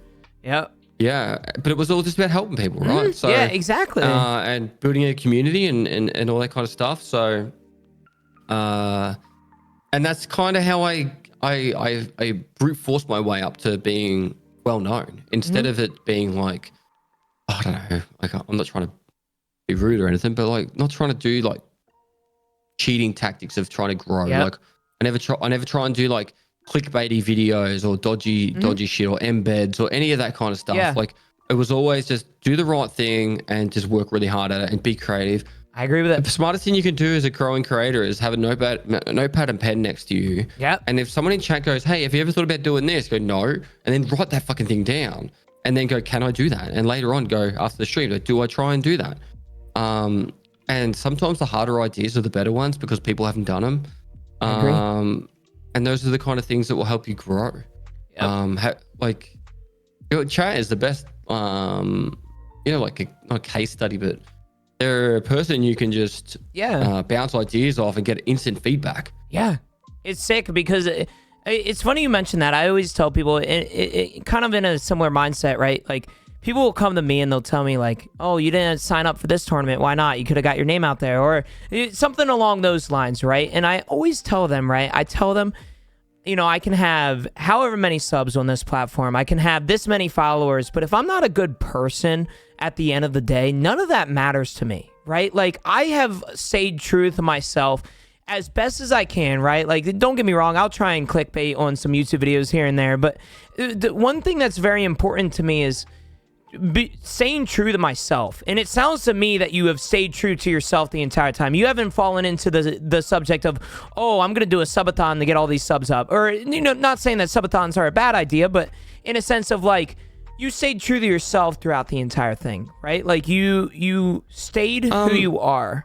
And I think that's very important as a creator, is staying true to who you are. I think I've kept the same morals and standards throughout and ethics throughout my whole content creation, but like I said at the very beginning, like I do think of this as a business. So if I do a subathon, that's to make money. Yeah, like, 100%. There's no secret about it. 100%. And I do subathons to make money, but I also make sure that when I do a subathon, it's entertaining. Yeah. So I always make sure that if someone's going to watch my content, they're going to get content in return. You know what I mean? Yeah. So no, 100%. Like, I'm not just, and I learn from everything. Like, first subathon I did was the 35-day one. It was 100% me. Besides when I had a shower, my wife would talk to chat for like 20 minutes. Yeah. And that was very physically and emotionally draining. And I worked out that every time I went to sleep, there was nothing really for them to watch. There was media share, but it was, let's be honest, it was trash content. Yeah. So the following subathon, I was originally going to have Red Ops, but he couldn't do it because of COVID. So I got Toast Rack, and Toast Rack came in, and when I went to bed, Toast Rack took over the stream. Instantly, W fucking response. Like, everyone's like, oh my God, this is Pest Dad. I said it was bad. But like, and they were entertained the whole time I was asleep. So then he got a heap of following from it and success. And then I got content going back out. you know. And then so for me, it's always about, if people are going to give me their time, which is the most valuable resource they can give, I agree, and then followed by that money, then I need to make sure they're getting something for that in return. So yeah, I would say that I've stayed true to my word to make sure I always try and deliver the best content I possibly can. I'm always working on innovative and creative ideas. I'll say it now because it's going to get announced at the end of the week, but at the start of the next month, I'm doing my own version of like, I try to avoid using the word Big Brother, but because it's not, but it's a kind of like a Big Brother event I'm doing. That's gonna be sick. So yeah, so there's going to be 6 creators in my studio, and I'm going to be hosting it with a co-host, and they're going to be doing heaps of random shit to win money. That's gonna be so cool, Pez. Yeah, so start of December, I'm doing that. Okay.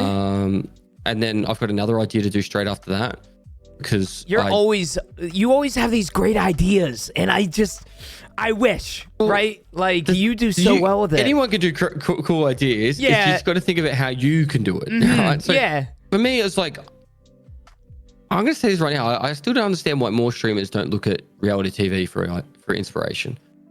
You know, like I'm not saying you should try and do Love Island or Naked and Afraid or something, but like, you know, like Big Brother, you know, it's probably not really easy for Australians and that, but maybe an American like OTK could put together like Dancing with the Stars and do like a dancing competition.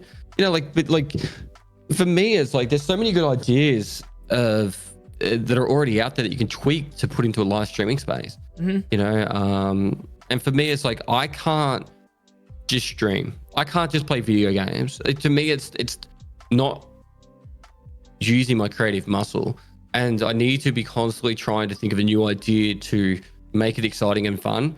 Because the second I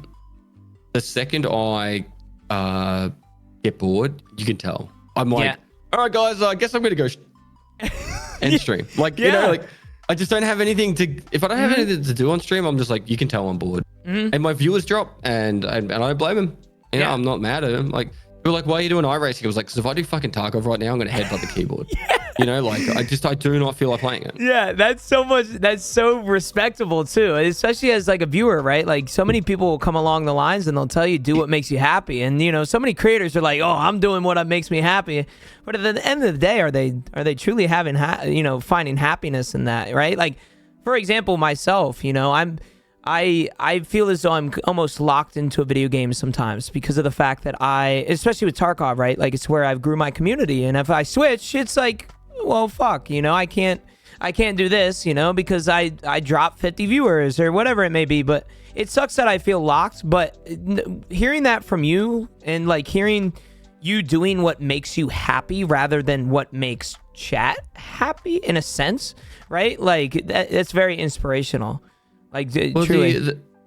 The answer to that anxiety that you have, and I feel it too, but like I understand it, so I don't fear it, is knowing how to make other content enjoyable for the viewer. So the best person you could look at for inspiration right now, and I have said this so much in the last 12 months, but he doesn't get enough credit for it, is Mr. Gibbon. He's literally wrote the code on how to be successful today. Yep. Like, he is all about personality, shorts, interaction moments, and he does games that feed that. So Tarkov works well for him.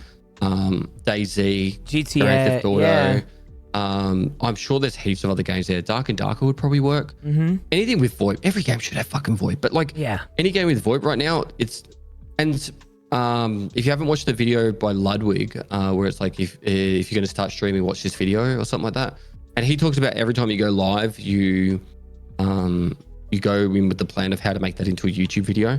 So then, if you are going live in a different game, then make sure it's to make a YouTube video. That's a really good mindset. Yeah, I didn't. Yeah, so I did that a lot with stuff like I used to do SDF tier lists in Tarkov, right? So I'd go live, or I'm going to do an SDF tier list of all the Tarkov guns. So that would be my first 2 hours of the stream. Bam, I've got that done. Now it doesn't matter what I do for the rest of my stream. I've got a YouTube video made. That's right. Like, so yeah, it's like a really good mindset. I've never heard.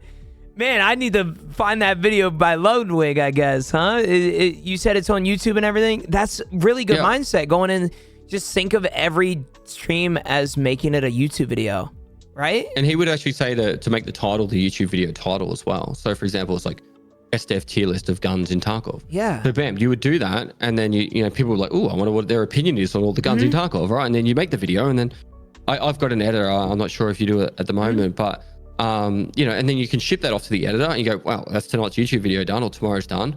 So what the fuck do I want to do for the rest of my stream? Doesn't matter if my viewers drop. If I'm having fun, I'm having fun, you know. And people will they've got their work done for the day. Let's just make some other content by doing some other fun stuff.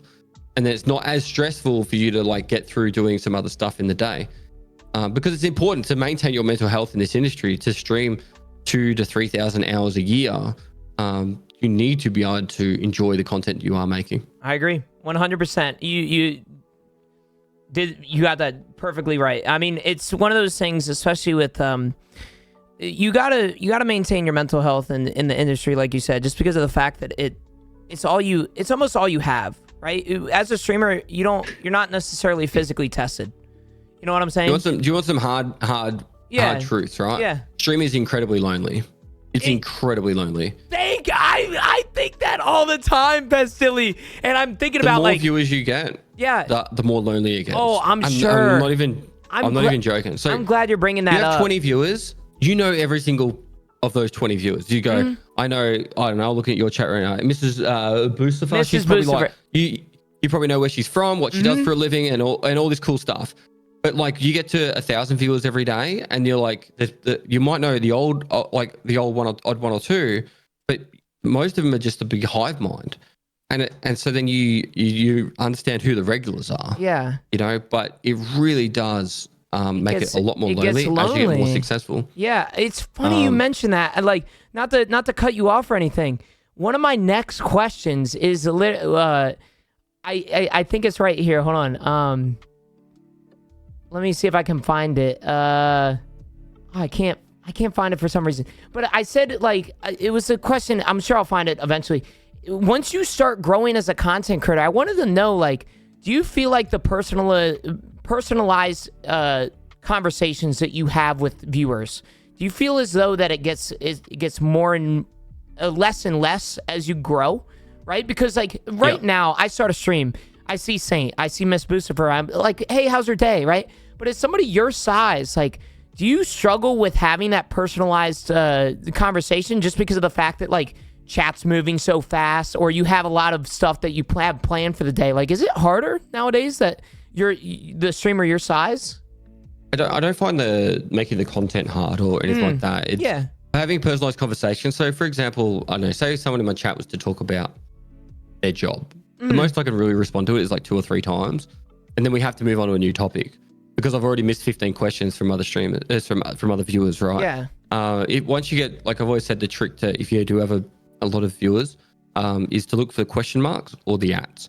So if you've got like a really rapidly moving chat, only look for only read the lines that have question marks in it, because then that way you're answering everyone's questions constantly.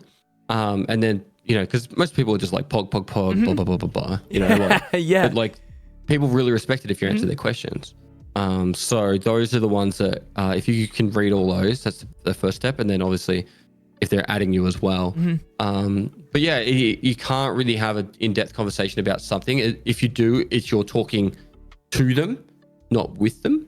Yeah. Does that make sense? No, that does make sense. That makes a lot of sense. Well, going back to what you just sorry to cut you off. You said that you kind of like look at question marks with somebody your size. Do you often, like, this is just kind of an intrusive question, I guess, you know, intrusive thought question. Do you look at first time messages? Because I focus them a lot as well. Like, you know, like the pink grading or whatever, well, whatever color it is, but I focus first time messages a lot too. Like question marks are one thing that I focus, but like a first time chatter, you know, it's very important to me to kind of read that, you know, even if it's hateful. Like, do you focus that as well? There's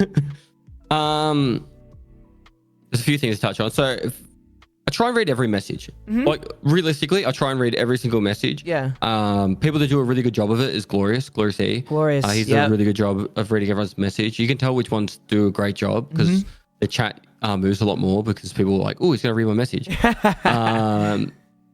First time messages, I don't naturally like I don't force myself to make sure I read them. But obviously it is a very good habit to get. Yeah. But if you do read majority of messages, then it's not going to be that big a deal. Yeah. And then hate messages.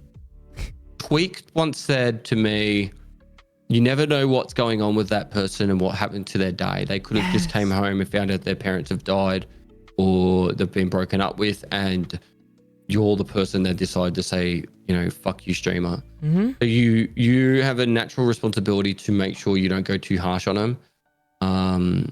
If I am going to try and make something funny out of it, I usually just make a mum joke. Like, are you still mad that I slept with your mum or something like that? Because then that way you don't attack them personally. You're attacking someone they might know. And I don't know.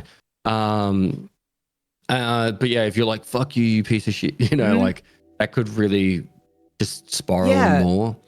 And if they can't handle the mum joke, then I just ban them. I have very little tolerance to pieces of shit in my chat. It depends. Like if they come out saying something really rude straight away, it's just to ban. But like the simple, like if I'm like, oh, maybe he's just having a bad day, let's just see if we can make him laugh. Yeah, make him laugh. All right, time to go. Yeah, it's funny you have. That's such a good mind. I need to get in that more. I'll be honest, Pestily. I look at myself I don't look at myself as a therapist, so to speak. But when somebody comes in and they're having a rough day, I get a lot of TikTok comments like this. They'll come in and they'll hate on me. And I'll genuinely ask them, I'll be like, hey, man, like, I see your hate comment. It's kind of hurtful towards me, but are you okay? Like, are you doing okay? And what I've realized is 50% of hate comments, people will actually answer if they're doing okay. And some of them will say, no, I'm having a really bad day. What I've realized is that it's like you just mentioned, a lot of the people that have those hateful intentions are often just going through a really rough time in their life. And I try my best every single day to try and ask them like, hey, is everything all right at home? And I tell people sometimes, I had a funny, or not funny, but a TikTok viewer the other day. I told a guy, I was like, hey man, like, because he kept coming in like a week straight, just saying the same exact thing, hateful. And I told him straight up, I was like, dude, you are a very miserable person. And I ask of you, if you could do anything for yourself right now, maybe get help or get therapy, whatever it may be. And everybody, the whole chat was like freaking out. Like, don't you find it disrespectful that you just told somebody to get therapy? I'm like, no, because like therapy has helped me so much. Like, you're a piece of shit. And then you're worried I'm telling him he has to get therapy.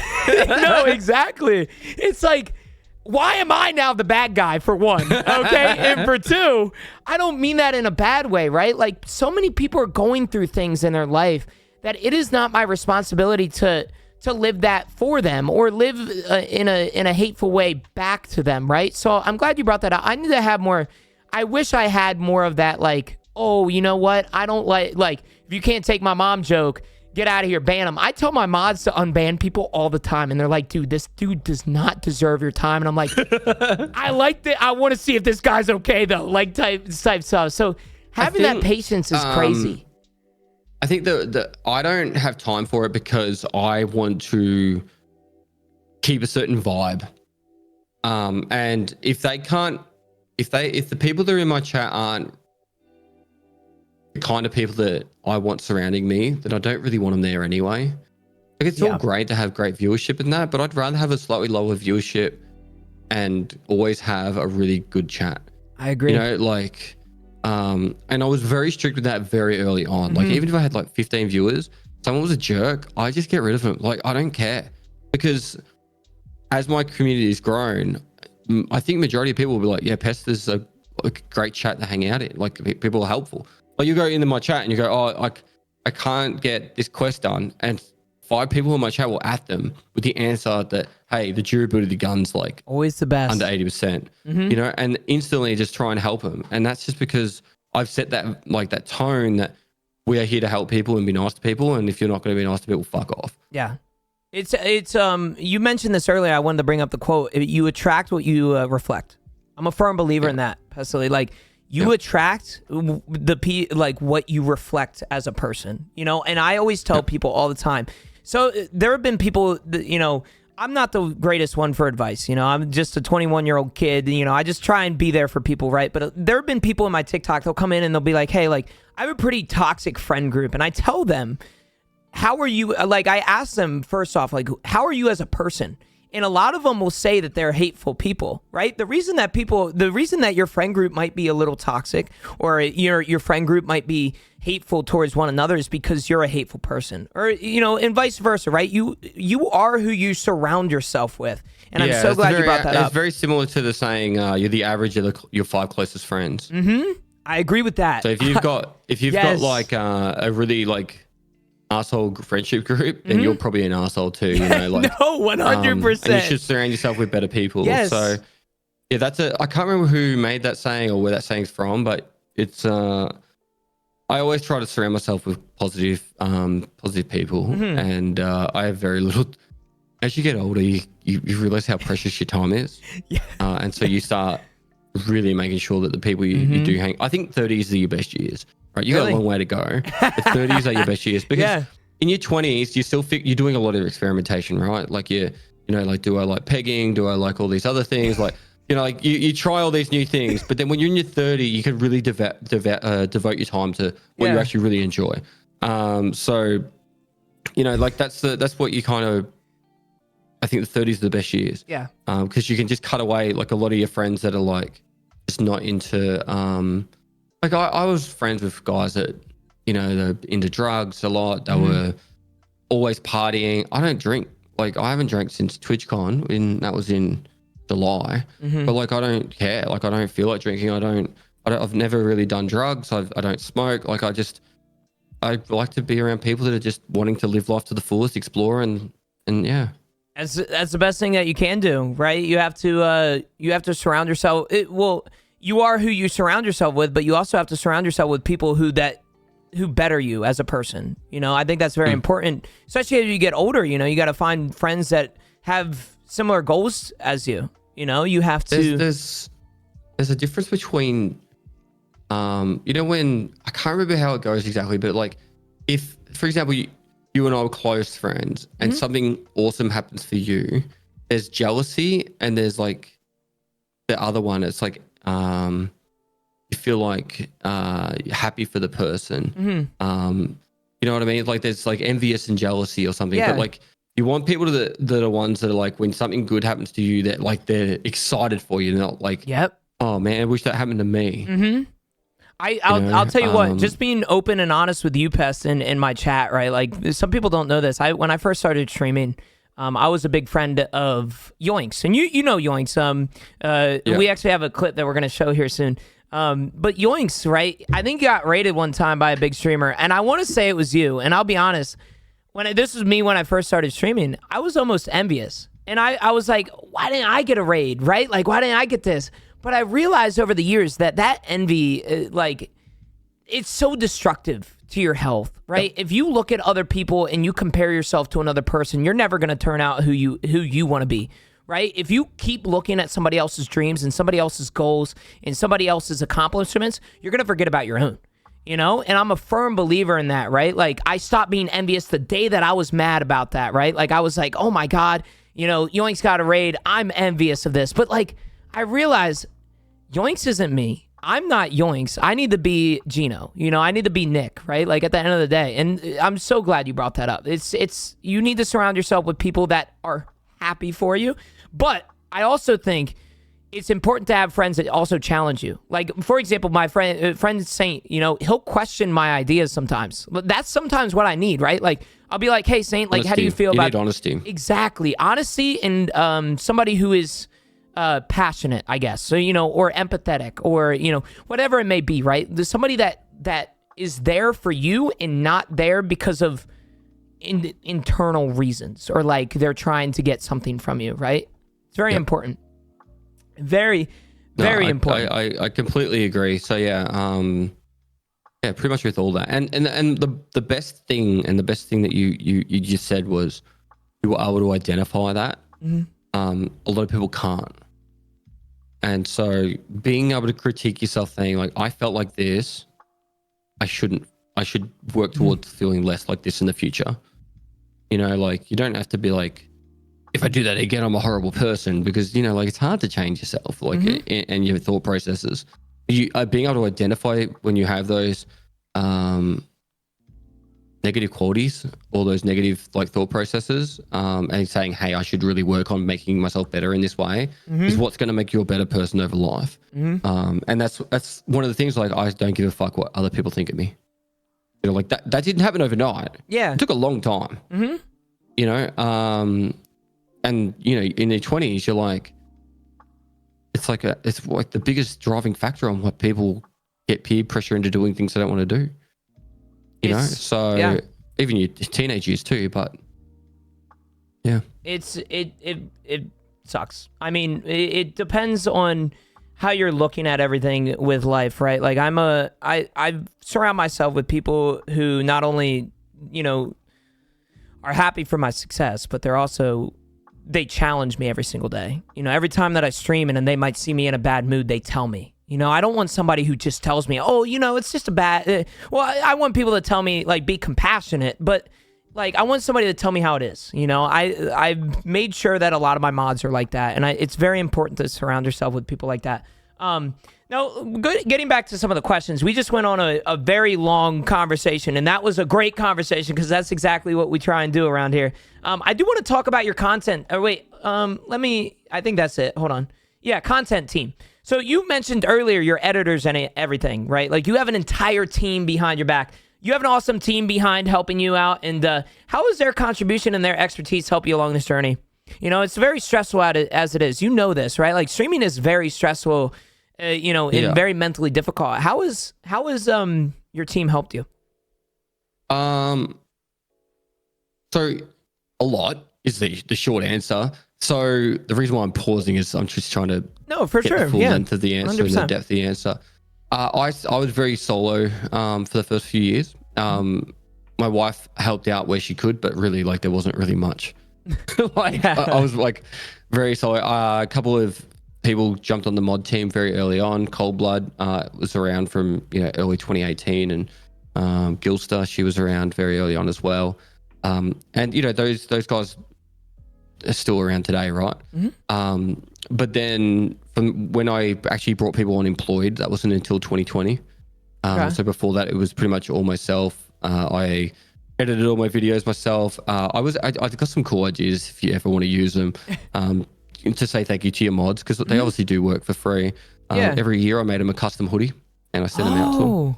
Well, that's so that was just theirs. No one else has them, like those hoodies. So that they feel appreciated because I went to the effort. Like, and they weren't cheap. Like, I got them custom made in Australia, the first batch, and that took, there's 20 of those, and you ship them out. It costs you about $1,000, but that's $1,000, and you got like multiple people's, work for the year. It's like, appreciate it. It's an idea. And then for the Australian ones, I did like a Christmas party. A couple of years in a row. Oh, that's sick. And then actually some of them when I had a big event, and this is talking like maybe 2019, I did some big events. I bought them presents. So some I bought monitors, some I bought laptops and stuff like that. But yeah, once 2020 came around and the big boom happened, that's when I started bringing on actual staff. And I wish I brought on an editor before that, because it was a lot of work making my first 500 YouTube videos while streaming as much as I did. So, and the quality instantly went up the second I got paid editors. And so did that. And I got a full-time mod, I got a PA, and I had a memes person as my first employment, like I guess routine, like route of employing people. I don't know what you call it, batch of employment. And then that over the next following years, I brought on more editors, cut away the social media guy. And then I've down to one editor now. I've kind of gotten to the point where I want to work at a pace that I can stream and work really hard for a period of time and then take some time off. I don't want to stop streaming completely, but I do want to be able to go, hey, I'm going to go on a holiday. Yeah. And, come back and not have to. So think about it. Like, I think at the highest I ever had of employment stuff, I had 9, and it was probably costing me about $30,000 US a month. Wow. So like, really? Yeah. So I make sure I pay my staff well. Yeah, no, 100%. They deserve it. But man, my mods are going to be wanting something after this podcast. but then if I was to take a month off, there's 30 grand that like I'm not making, right? So that's a complete loss. And so that's where I decided over about the last 12 months, I've slowly reduced my staff. Some of them are part-time, some I've let go. And so it's a lot less now. I've brought on my producer, Michael, my neighbor. So he works for me full-time and he helps me do some of the crazy ideas I'm doing at the moment. And he's going to be around for the foreseeable future. That's awesome. But yeah, it's a, they all understand. I've always been very open and honest about how my whole process works, because I didn't want him to wake up one day and go, you're out of a job. Like the idea was to always give him as much notice as I could, treat him as well as I could. And they knew that where my mind was a lot of the time. That's not to say that it doesn't happen sometimes. But yeah, the idea of having staff is to make your job easier and better and make the content better and keep you in a, you know, like keep your focus on content creation. You already would understand, like, you know, you're not just making content, you've also got to do promotional stuff. You have to do emails, contracts, like you're a lawyer, you're an accountant, like there's like 40 different hats. Yep. Audio engineer. Well, yeah. Try and outsource as much as that as possible, you know, when you can and when you can afford it, because it just makes it so you can make content. Yeah, and well, like you said earlier too, time is the most valuable resource. The more time I've said this on a previous podcast. I got an editor because I got into a recent relationship, and that was about 2 years ago. And I got it so I could focus more on the relationship rather than, you know, spending 8 hours a day editing TikToks and YouTube videos. It was the best decision I've ever made, you know, and I got that editor and I still have him. Even after the relationship, I realized how much time I saved. You know, time is the most valuable resource, like you said earlier. And it's important to have a team there, right? Like, I don't have a team as big as you, but I do have, you know, an editor, and he helps me a lot, especially save some time, because at the end of the day, you know, I am 21. I want to live my life a little bit. You know, like I don't want to be stuck inside. I go to the gym. I got, you know, friends to hang out with, right? That's important to me, you know? There's that guy, Tifu. I didn't even realize he stopped content creation, but he quit streaming / YouTube. And I actually recently watched his like final video on why he stopped. And he's like, I'm 25 years old. I've spent the last 9 years doing content creation. I need to live. These are meant to be my best years, and I'm not living. I'm playing video games 12 hours a day. You know, like, no, this is no stab at you, but for me, when I consume content, I find content creators that have lived life a bit way more enjoyable. Yeah. People who have traveled, people who like seen the world or had jobs in the past, because there's just different conversations that come up. Experiences. And I think after I went to Europe this year, because a lot of my conversations with me, everyone's like, tell me stories about you in the army. And I'm like, I've fucking told these stories like 900 times. Tell me stories of you as a firefighter. I'm like, I've told these fucking stories 900 times.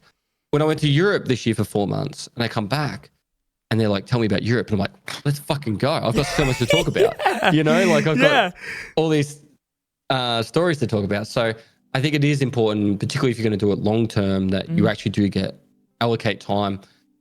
You know, it doesn't have to be 4 months of a year, but every now and then take a week off, 2 weeks off, go live, go travel. And when I say go live and travel, I don't mean like go to TwitchCon.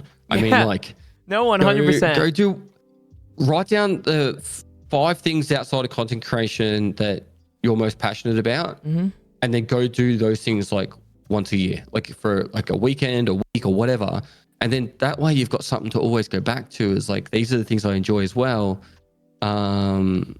It's because it's going to make you a better person. And travel always makes you more culturally open, I feel like. So you go to places like in Asia or South America or Africa, you're going to understand what poverty is, right? You're going to understand what it's like to just have, like, I always reflect on this one moment when I lived in Indonesia and I saw this dad and his son playing by a river, and that was like my main source of water. They had this one building shack, and that was their whole house. And the dad was throwing a shuttlecock. It's like the ball for like a badminton, and the son had the badminton racket.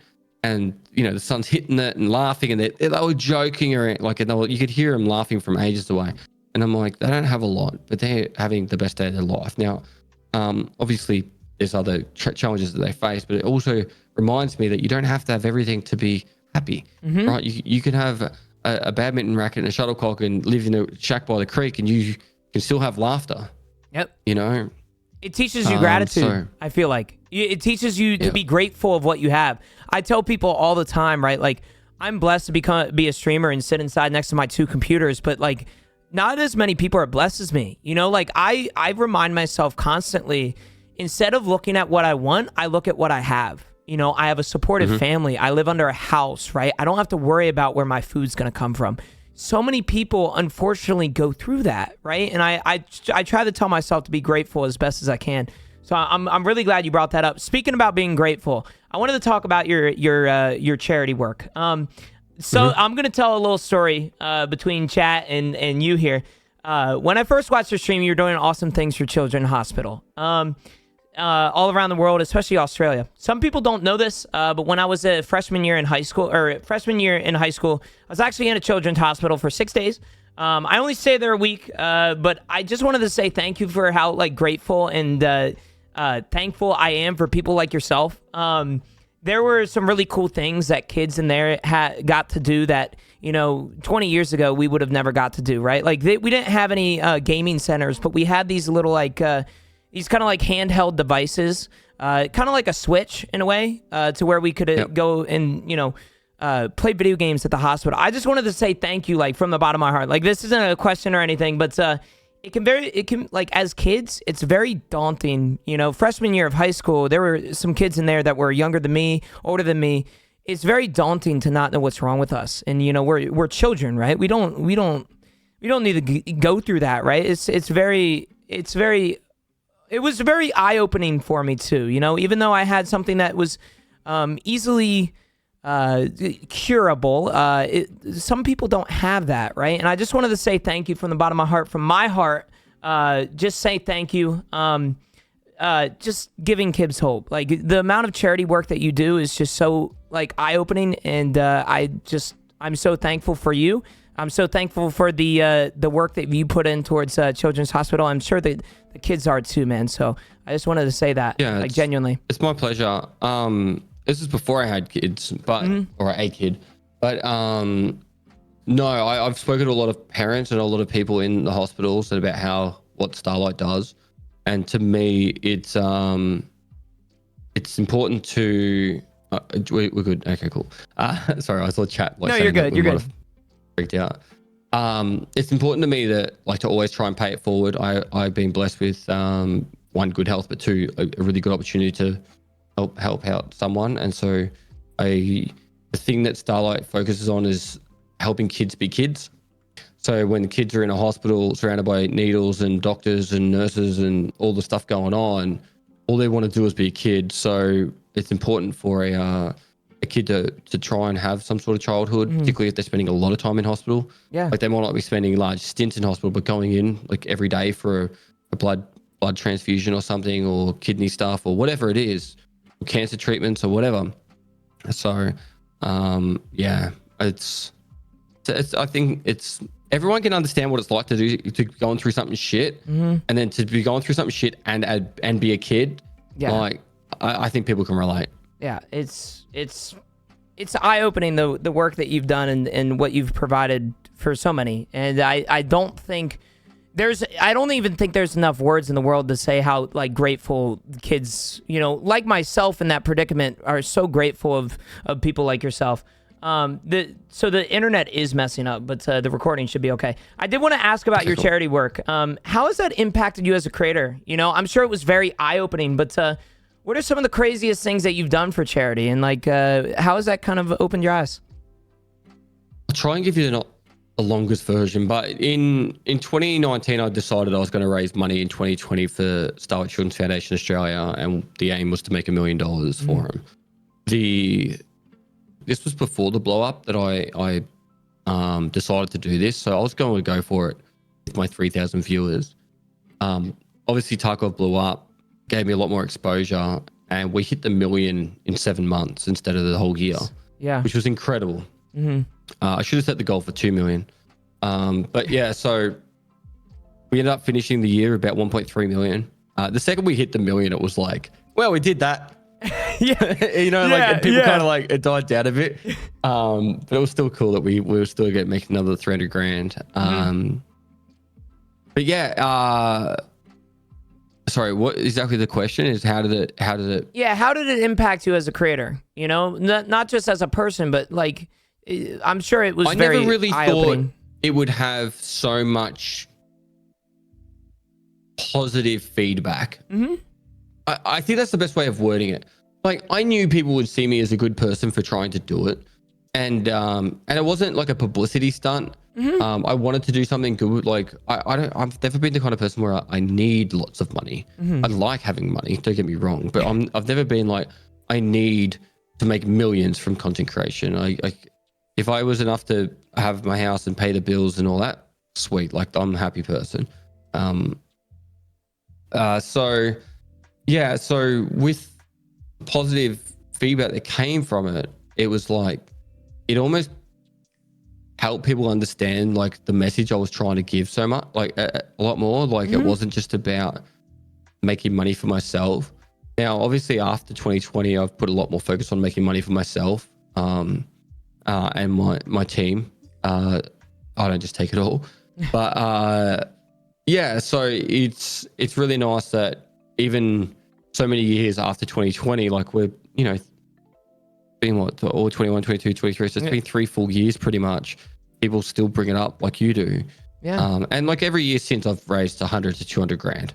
You know, like, it's not like I just completely stopped after 2020. I think we're about $100,000 away from hitting the 2 million mark. That's awesome. About 150. So I'm going to go for that next year. That's awesome. So yeah, to me, it's helped me as a person understand that even if it all goes to shit, and I overnight become non-existent in this world of content creation, and say I was to be on my deathbed, at least I know I did something good with such the a good opportunity mindset that I had. Yeah. So it helps me sleep at night, and it's really lovely to hear from people like yourself and even just other people. Like, it's so strange. People come up to me on the street, not often, but sometimes. And sometimes they say like, hey dude, I was big fan, and I was, you know, when I was X amount of years old, I was in hospital. Starlight did amazing things for me, and I thank you for, you know, That's so raising money awesome. for him. Yeah. So yeah, had a big impact. I don't feel like a lot of emotion much, but when I hit the million, it didn't hit me straight away. But after that stream, I remember just sitting there going, "Wow, we just did that! Like, that's fucking cool." That's so that you deserve it, right? Like, I've had streams like that myself, like not even necessarily charity related, but like when you can sit back and like realize like you just did that, you know, like. I think the closest comparison I have is when I hit Twitch Partner. I think after I ended stream, I sat there for 10, 15 minutes, and I just was like, dude, like, we hit this, you know, like, this is the biggest goal that I've ever had in my life. You know, it's so awesome that you had that experience with, you know, something, not only, you know, a goal, but a charity goal, right? Like, so that's awesome. You deserve all of that, right? I'm sure that was a very great time. And I like I said, I'm so thankful for all the charity work. So many kids are thankful for what you do, and I wish I could do 5% of what you do, Pestily. Like, seriously, I mean that. So you can. It's just you have to find the way that you're going to do it. Yeah. Right. And you're still young, mate. You got so much future to do lots of cool stuff. What I would say is, and it came up in a podcast recently. I think it might have been, I'm guessing here, but maybe Andrew Human on Chris Williamson's podcast. But they were talking about reflection, about after you have one of those moments, either a really good moment or a bad moment, it's good to stop and actually take it in and go, that's what that felt like. So it's good that, you know, like when you do hit partner, you go in your own time to go, I know what that feels like, and that I appreciate that feeling, even good or bad, you know, because it helps you shape you as a person. It's a driving factor too. I feel like, you know, when you have that feeling of like, I did that, like it drives you to want to do that more, you know, and it drives you to complete other goals in your life, which is such a great point. I do want to go, we just talked about some of the charity work you did, but I do want to go to a section that in the podcast that I like to call the throwback section. Now, it's not like throwing it back, twerking throwback, but it is something to where we're going to go back in old Pestily tweets. Now, I'm going to share my screen again. Like I said, I was able to find, let me pull this up for you. I was able to find a old Pestily tweet, your first ever tweet, actually. I don't know if you can see this. Let me pull this aside. Hopefully that didn't mess it up. Yeah, there we go. This was your first ever tweet, according to Twitter. October 23rd, 2017.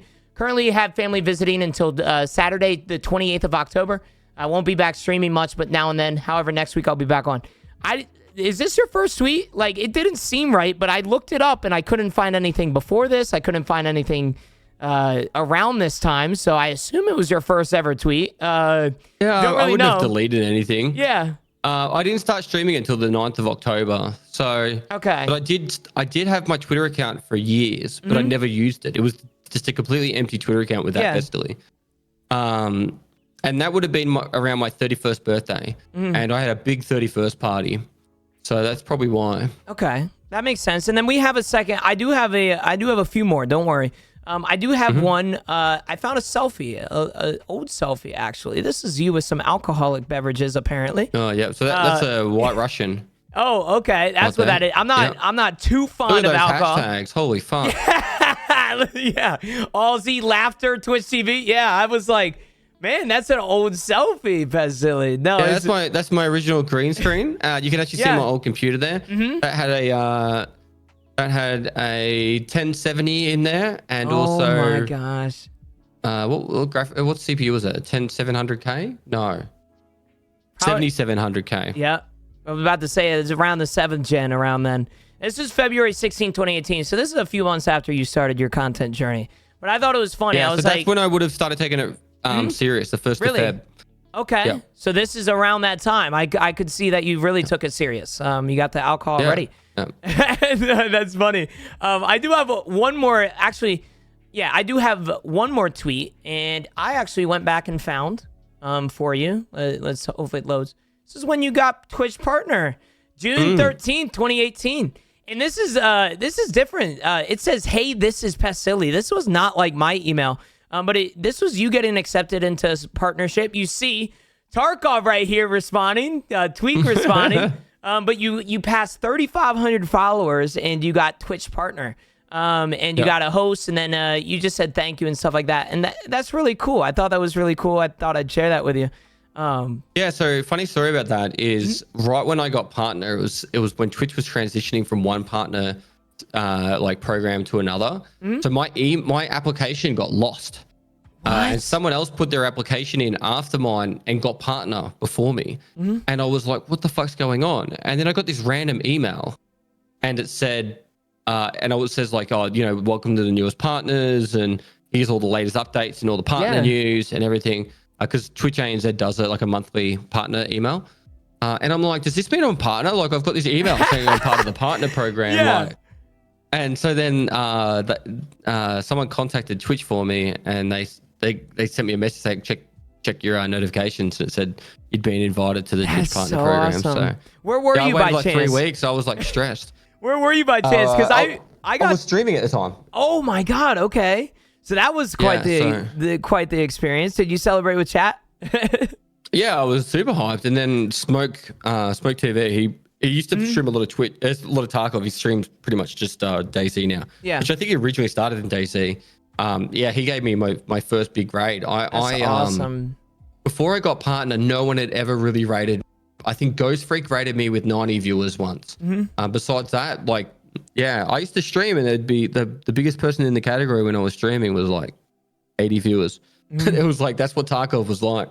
Really? It's changed over the years, huh?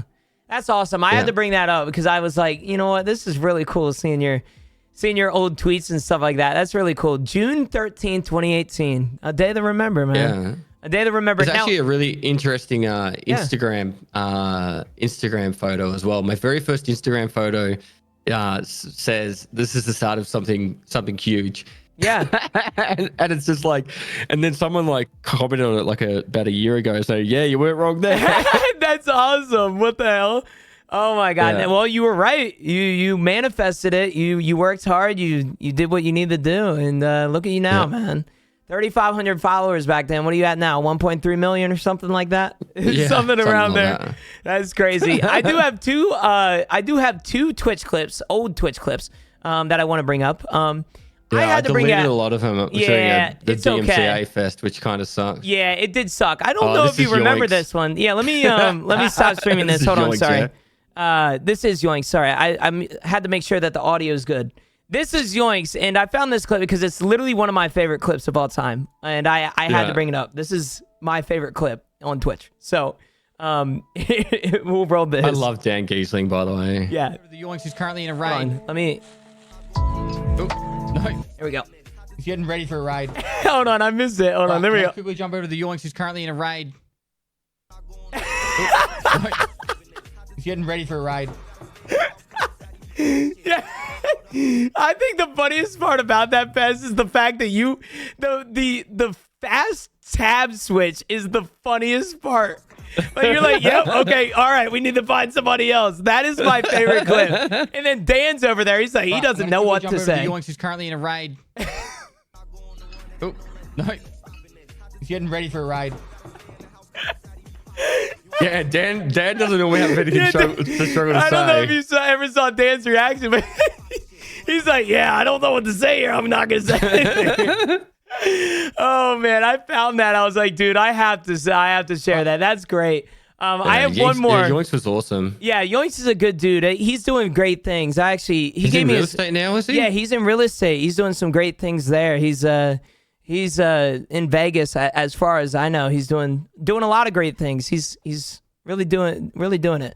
I'm gonna bring up this clip now. I don't know if you remember this, but I had to bring up a meme clip. And this is one of my favorites too. This is when he very first took over Yep. as my dad, right? To give context, I the very first night that he was streaming for me, and I got a message because everyone was like, "Oh my god, he's got his dad streaming, right?" Yeah. And Good night. Good night, I love how he's Good night, whispering. my little crouton. My little crouton is the funniest part. so, That's awesome. Here we go. Yeah. He'll sleep well now. So yeah, everyone was like, "Oh my god, he's got his dad streaming," and then they were like, "Your dad's so much like you." And I get a message from Dr. Disrespect, and he's like, "Pest man, your dad." He's like, "Exactly like you." And I'm like, "Dude, that's not your dad." He's like, "That's not my dad." And he's like, "You're fucking joking, right?" Like, he had me so cool. You got Dr. Disrespect. That's hilarious. Oh man, I love the part where he's just like, "Good night, my little crouton." He's so wholesome with it too. If you go to his stream, you Yeah. go /my crouton, it still comes up. That's so awesome. I had to show it. This is 2 years ago, by the way. 2 years ago. How time flies. I remember seeing this on Twitter. I love the. Good night. Good night. I think that one is probably July 2022. Really? I think so. That's a Maybe while ago. 2021. Does it feel like yesterday, or does it feel like 8 years ago? That's the real question. Or does No, it that feel one like feels 2 a years? while ago. Yeah. Actually, that would have been December 2021. Okay. That makes December sense. 2021. Yeah, for sure. I mean, I thought it was hilarious that he called you little crouton. That was my favorite Yeah. part. He's very Aussie. Toast is a great dude. I have a question later in the podcast. But that is the throwback section. I do have one more question, but I will put back my camera here for you. There we go. And then do this. I did want to ask, though, a throwback question. We are having some internet issues again, so don't worry about chat and stuff like that. Over the years, I'm sure you learned a lot about content creation. If you could go back and tell young Pestily anything about streaming, what would it be? Ooh. This I always already is a deep edited it question. earlier. Yeah? You already said it earlier? That'd be the main one. Yeah. I don't think I did anything wrong. I worked very hard, and I try my best to always be creative as possible, and yeah, I think that the thing I could have saved a lot of time and effort and probably made a lot more money on is YouTube earlier on if I just put faith in other people to make videos for me. That was a big one. I would have probably also said in 2020, make more shorts like TikTok. I had a lot of funny moments that I think if we were to put them as shorts now, it's like a bit too late, but I feel like there's a lot of people that saw TikTok as like this weird platform where people do dancing on, and then early on some content creators put a lot of effort into just making it part of gaming, and those ones have really made a big success out of it. Gibbon, for example, he kind of started a little later than I did, but he does it perfectly, like you said earlier. So like an Australian creator, Josh Dub, he's at 10 million subs on YouTube, and he credits it all to TikTok. Jeez. Okay. Not all, but like he says a large of his boost was from TikTok. Yeah. You know, those kind of things where like the discoverability and the options to get your exposure out there. But no, like they're like more like business related things. But like, I feel like I had a really good journey. I wouldn't change much, and the advice would be just outsource a bit more. It's not, it's not about the destination. It's about the journey, you know, like the journey that you've been on. I'm sure it's been great. I mean, we can tell, but like, it definitely I would has. have said, don't jump out of plane. That probably would have been one of my advices. You didn't like it? I had a rough landing, and I'm still feeling the pain from it. Oh, that's not good. That is not good. Yeah, so. Don't jump out of plane on a gaming chair. It's not a good thing to do. That's fair. Now we do have I do want to apologize. It's a longer podcast than I expected, but I hope you don't mind the questions and everything. I didn't want to get into the life and mental health subject. Now we talked about our life and some of the mental health and stuff. One thing that I haven't mentioned, and you mentioned this earlier, is your service in the military. If I know one thing about the military, I never served, but I know people who have. It helps kind of set a path in your life. Even when you get out of the military, it kind of helps set your path, helps change your mindset. Has it helped you in video games at least, or content creation?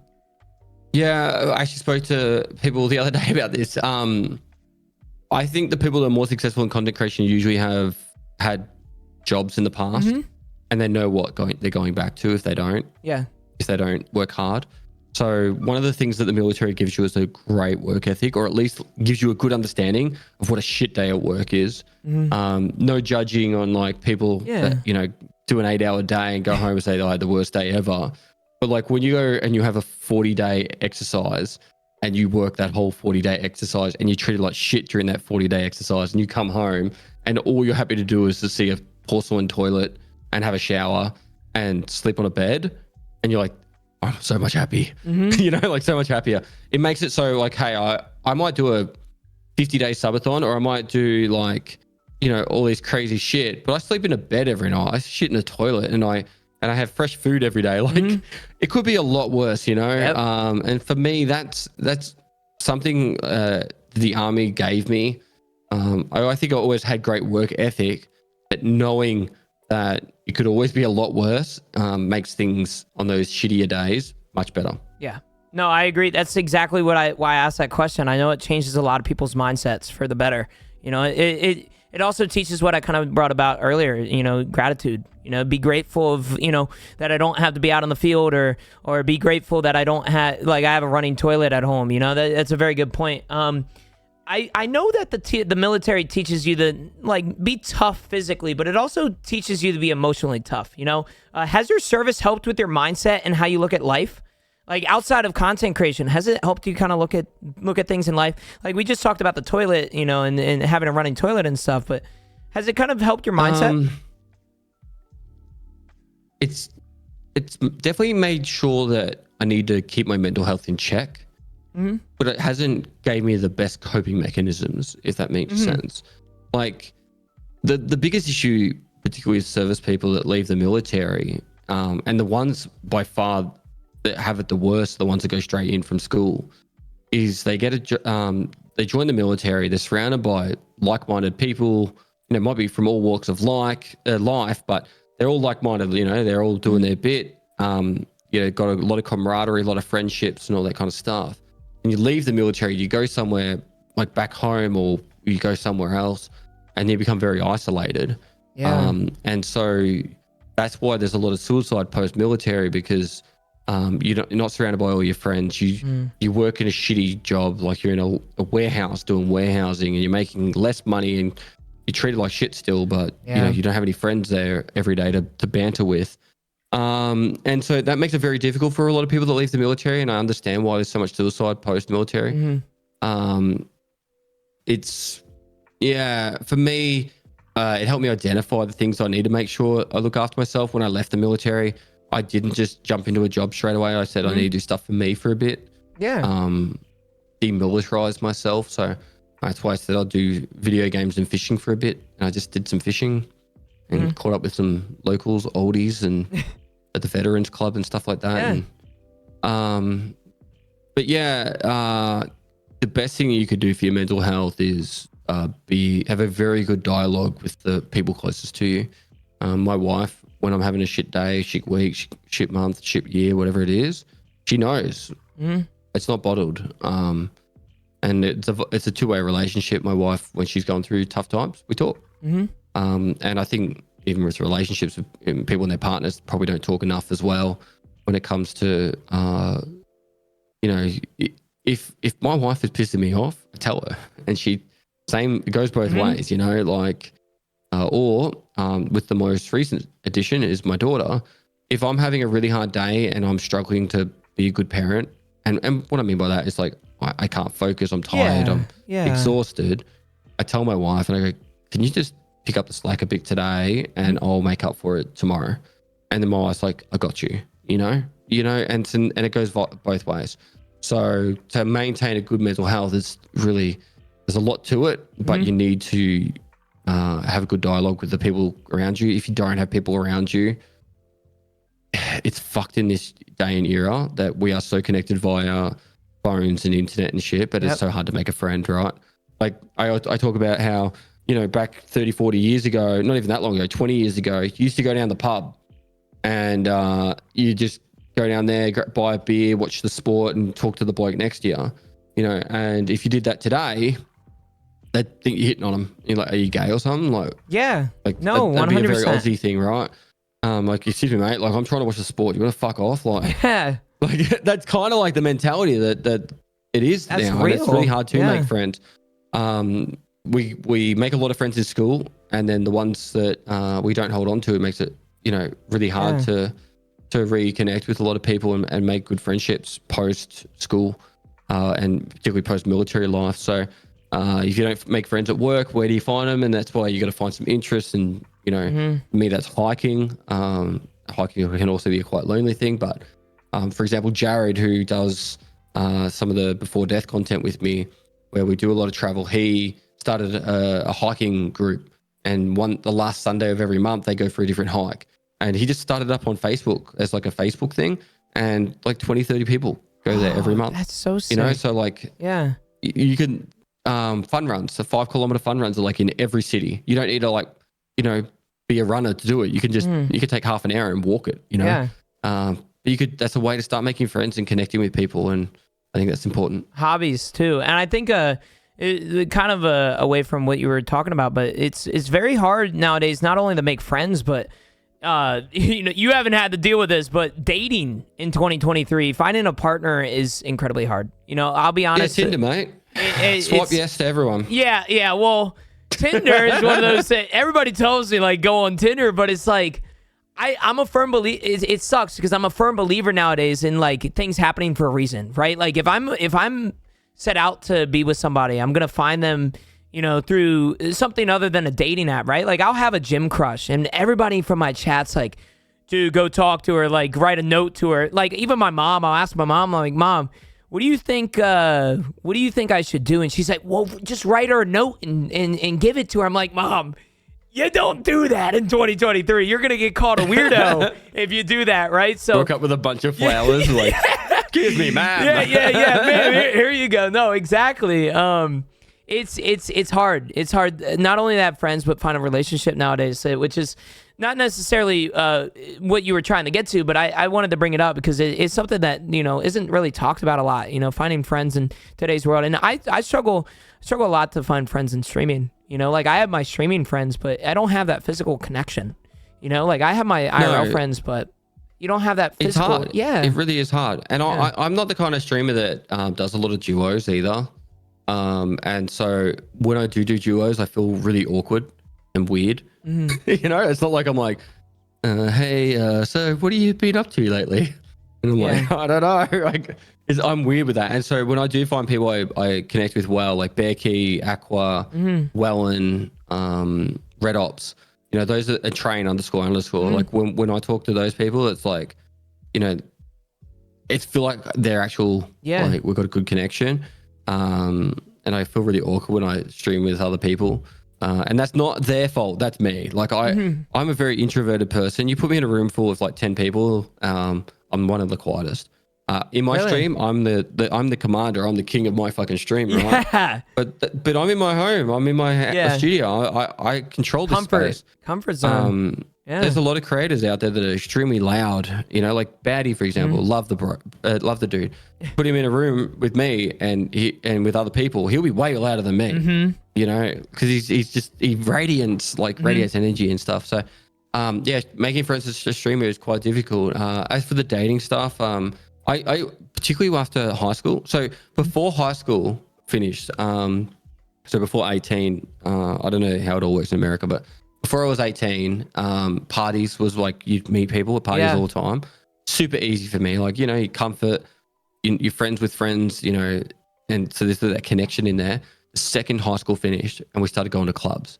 Because in Australia, 18, you start drinking 18, in public and stuff. Like, not like America where you gotta be 21. So you go to a club and I would be like, could I buy you a drink? And I'm like this weird, like nerdy kid. Like, ain't working, right? I barely dated anyone between 18 and 22. I had like one girlfriend and she's the one that left me with the wow.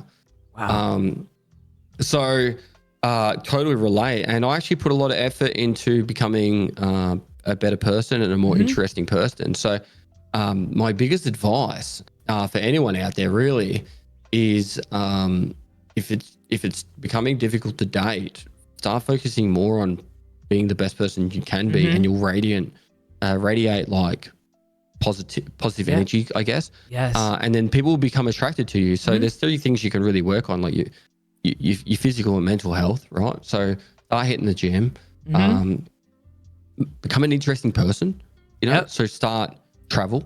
Travel is always going to make you more interesting.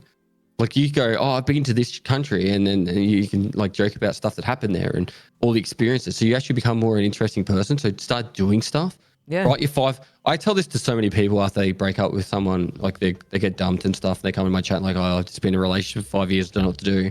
And I go, the first thing you don't do is don't start drinking. All right, hit the gym instead. Yes. And the second thing is write down like 3 to 5 things are the things that you most enjoy, and start allocating time into your week to doing those things.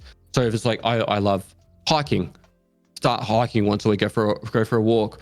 If you like I don't know, like doing darts, go play darts at the local dart venue. Or you like reading books, start reading books once a week. Allocate time to go read a book. If you don't, and you just go down the whole like spiral of darkness, you're not going to come out of it like attracting people. You're going to be just a mess, right?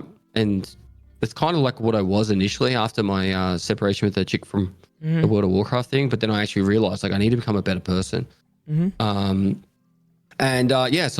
I focused on travel and fitness, and I won't say that I was like a ladies man. Like I'm 5'7", it's like you already got a disadvantage there. But I got fit, and I never really had like a hard time meeting people. I met my wife on Tinder, and I'm very open about that. I swiped yes, she swiped back, and the first like 2-3 messages into talking to her, she goes to me, "Look, I'm really busy right now, so how about you message me in 2 weeks?" She didn't say it with that much sass, and I was like, "Yep, no worries, I'll talk to you then." And I don't know if that was just like she was doing her exams for university, So I just put a reminder on my phone. So 2 weeks later, and I sent her a message. Hey, it's been 2 weeks. How you been? And she goes, oh wow, you messaged me back. She wasn't expecting a response, probably, right? No. Like she was expecting you to move on, you know? Like that's awesome. Yeah. So Tinder. And we started joking, and I was away in the army at the time, so I couldn't actually like meet her. So we actually just got to talk for a bit. And then the first time I met her, I was flying interstate I drove interstate my mum's car. I took her back home for her, and I flew back to Adelaide. And I said, to now my wife, I said, can you pick me up from the airport? I'll take you to breakfast, and then you can drive me back to base. And she goes, yep, no worries. It sounds good. I was like, it's going to cost me $100 for a taxi. Why not pay $50-$60 for breakfast? Like, it's a win for me. Yeah. And I got absolutely wasted the night before. And I messaged her, I'm sorry, if you don't want to pick me up, totally understand. I'm drunk. I'm very drunk. And I was still drunk in the morning. Yeah. So I got to the airport still drunk, and she goes, this is your worst? We're good. And so yeah, we ended up dating from there. So that's such a good story. That's such a good story. So, yeah, go ahead. I think my emphasis is you don't have to. I think actively, like, you build confidence by just becoming a better person, and being a content creator will help you talk to people anyway, and all that. But yeah, just become the best person you can be, and people will be attracted to you. You know, and particularly if you like, say you love running and you start joining like a 5K fun run thing, you're gonna start meeting people that also run, and you might naturally just start a conversation with someone that's a runner, and then the next minute you're dating them. You know, like, it's just not to say you shouldn't actively look for a partner. Yeah. I'm just saying that make yourself, you know, say you're I'm not saying you're a 5, but if you are. For me, if I consider myself a 5, well, the best way to make myself like a 7, 8, or a 9 is to actually just make myself a better person, like physically and mentally. You can't love somebody until you love yourself, type thing. You know, confidence is so attractive to a lot of people. You know, I feel like everybody is attracted to confidence. You know, if you aren't confident in the person you are and the person you're becoming, more importantly, how do you expect other people to be like that? You know, like I heard a quote the other day on TikTok. It was pretty like eye-opening. It was like, there are so many people in your world, in your life, or well, past life, you know, whatever it may be, right? Like your life right now, that they don't, how do I put this? They think negatively of you. So why think negatively of yourself when everybody else when other people are, you know, especially as somebody my size creator, I've been doubted a lot. You know, in high school, I was always that nerd, and, you know, growing up and everything, I was often doubted. And the quote was it just went like, why think of yourself negatively when everybody else, in a sense, is also doing so, you know? And I realized, I was like, man, that, like, I need to love myself. You know, I need to stop thinking negatively about myself. I need to stop thinking that, oh, I'm not doing this, I'm not doing that, I'm not a good person, right? You need to make yourself a good person, in a sense, you know? And same goes with advice. You know, I don't get a lot of it, or get, you know, a lot of people that ask me it, but in the gym, for example, right? People will ask me, Genooo, I need motivation today to go to the gym. And I tell them, I'm like, hey, I would love to tell you something right now, but if I tell you to get into the gym, you're going to stay there for a week and then you're going to quit. And I tell them, if you want to go to the gym, or if you want to become a better person, you got to want that yourself. You know, and that's what so many people lack nowadays, is self-discipline. You know, people don't have that drive, that discipline to push themselves to become a better person, to go to the gym. That's what so many people I feel like are lacking nowadays, Pest, is the fact that they don't have that internal drive. They need it from other people, you know? I think a lot of that comes down to, there's a bit in this. If you are constantly comparing yourself to other people, then you always set yourself a bar where you are trying to get to the next one, to the next one, to the next one. And when you get to the next one, you're like, oh, I'm not there at the next person yet. So I feel like shit. Whereas, and this is going back to content creation very briefly, but I never thought of like, I just want to be bigger than so-and-so. I always gave myself my own goals for myself, right? I want to do this for myself. I want to get to this many subs for myself, not because I'd be bigger than someone else, but because I'm being a better person by doing that. and working on myself to be better so I can get there. And yeah, so comparing is the thief of all joy. Yeah, thief of all joy. That's my favorite quote, Pez. I love that quote. And yep. What was the other part? There was a couple parts from that. Yeah, you're spot on it with all that though. The people that are constantly needing others to help push them along, it's really, what's the way to express it? It's like they're always going to need it. They need to work on what's the reason why they're at the gym in the first place. Not, hey, can you help me get to the gym? Yeah. Gym buddies are great. If you ever want to like be consistent at the gym, they're great for that day where you're like, dude, I can't be fucked. You motherfucker get to the gym. That's like, my gym buddy. That's literally my gym buddy. Yeah. That's your gym buddy. But like, they're not the reason why. They shouldn't have to say that every fucking day. Yeah, you know, 100%. Like, you should be going to the gym because you want to be at the gym. Yeah. And that's the same with like improving at life in general. And that's why I always go back to the whole write down the 5 things that you most enjoy and do more of that, because it's going to make you a happier person. Yep. Right? And if you don't enjoy going to the gym, we'll find another fitness way. Might be rock climbing. So many muscles that you use in rock climbing. Yeah, my one main mod in here, Emrar, he's a big rock climber. He's been trying to get me to go for months now. Yeah. Don't. It'll depress you as fuck, because you'll be like, dude, this guy's like Spider-Man got up the wall and I'm trying to get on the first hold. But yeah. No, so but serious. It's you have to find something, in my opinion, you have to find something that is a positive fitness, right? Like, you bringing up what you said earlier, a lot of people get into that mindset when they get broken up with or going through something really, they get into drugs and they get into, alcohol and stuff. And that's just not saying that it doesn't ease your pain, but it just makes things worse, right? And find fitness, right? Like, whether it be go for a walk in the morning, go for a walk at night, go to the gym, go rock climbing, like even swimming is big for you, right? Like that. Yeah, you don't have to run a marathon from the start either. Yeah, like, exactly. Valiant, he's been doing walks every day.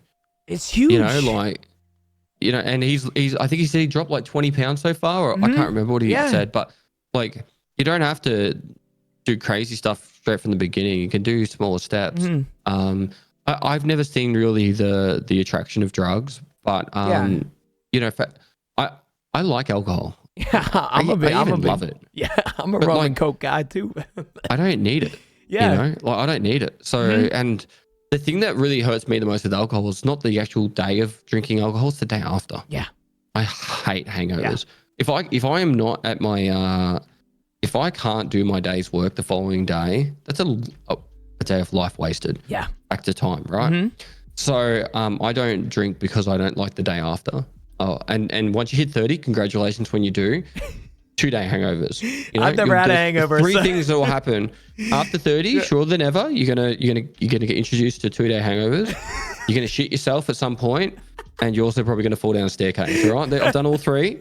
So when that'll be my birthday present to you. You'll get to do one of those 3 things after you're 30. Okay. Well, I don't know if you remember, but you actually said you with the help of Stints got in contact with you for my birthday. And you made a video, and I remember you telling me on your 21st birthday, or well, I think it was when you turned 18 at the time. You said that you got so drunk or something like that you didn't remember the next day or something like that. I don't know if you remember that story, but you were like, when I turned, it might have been. Yeah, the 21st. You were like, my 21st birthday, I don't really remember the day after. I'm like, damn, Bess, I didn't know you were like that, but. No, alcohol Pretty is sure good. My 21st birthday, I was getting a taxi home and I thought the window was open and I spewed onto the window. I was very drunk. Like, it was like the window was fully shut and I was like projectiled into the window. That is. And the taxi driver just pulled over, kicked us out and drove off. Oh my gosh. Yeah. So. Oh man. I've had my days of drinking. Yeah. It all comes down to dependency too. If you're dependent on something, I would argue that it's terrible. That goes with anything in life, When you have a sad day, what's your first instinct? Like, what is your first instinct to do for so many people, right? Like, so many people like, oh, I've had a bad day, I'm going to drink. or I'm gonna smoke. I'm gonna do this. I'm gonna do that. It's all comes down to dependency and how healthy that dependency is. Like, I don't think you should be dependent on anything in life, whether it be alcohol, drugs, whatever it may be. That's when it hurts you, in my opinion, right? Like, drinking is okay, but don't be dependent on it. If you're having a bad day, I stay away from it. Like, so I have my Saturday night boys' night is what I call it. We sit down and have a bunch of drinks with friends. I tell them if I'm sad beforehand, I don't drink. Like, I don't drink if I'm sad, because then my body, I know what's going to happen, right? Like, I have enough self-control to stop myself, but I don't want to get into the point where I'm drinking because I'm sad, So that's how I look at that. It's very important to not have a dependency on something, and I'm sure you agree. Yeah, I don't even know what I do when I'm in a bad mood. I don't have time for it. No, I mean, if I'm having a shit day, at the moment I just hang out with my daughter and I put some cartoons on, that works for you, and it's a positive thing that you're doing, Pest, right? Like, going for walks is my one. Yeah? If I had a crutch, it's like it's like, oh, it's been a shit day, and I usually go to my wife and like, chuck Florence to the pram, we're going for a walk, and I just get sunlight. Like, sunlight's my go-to. I like being outside, fresh air.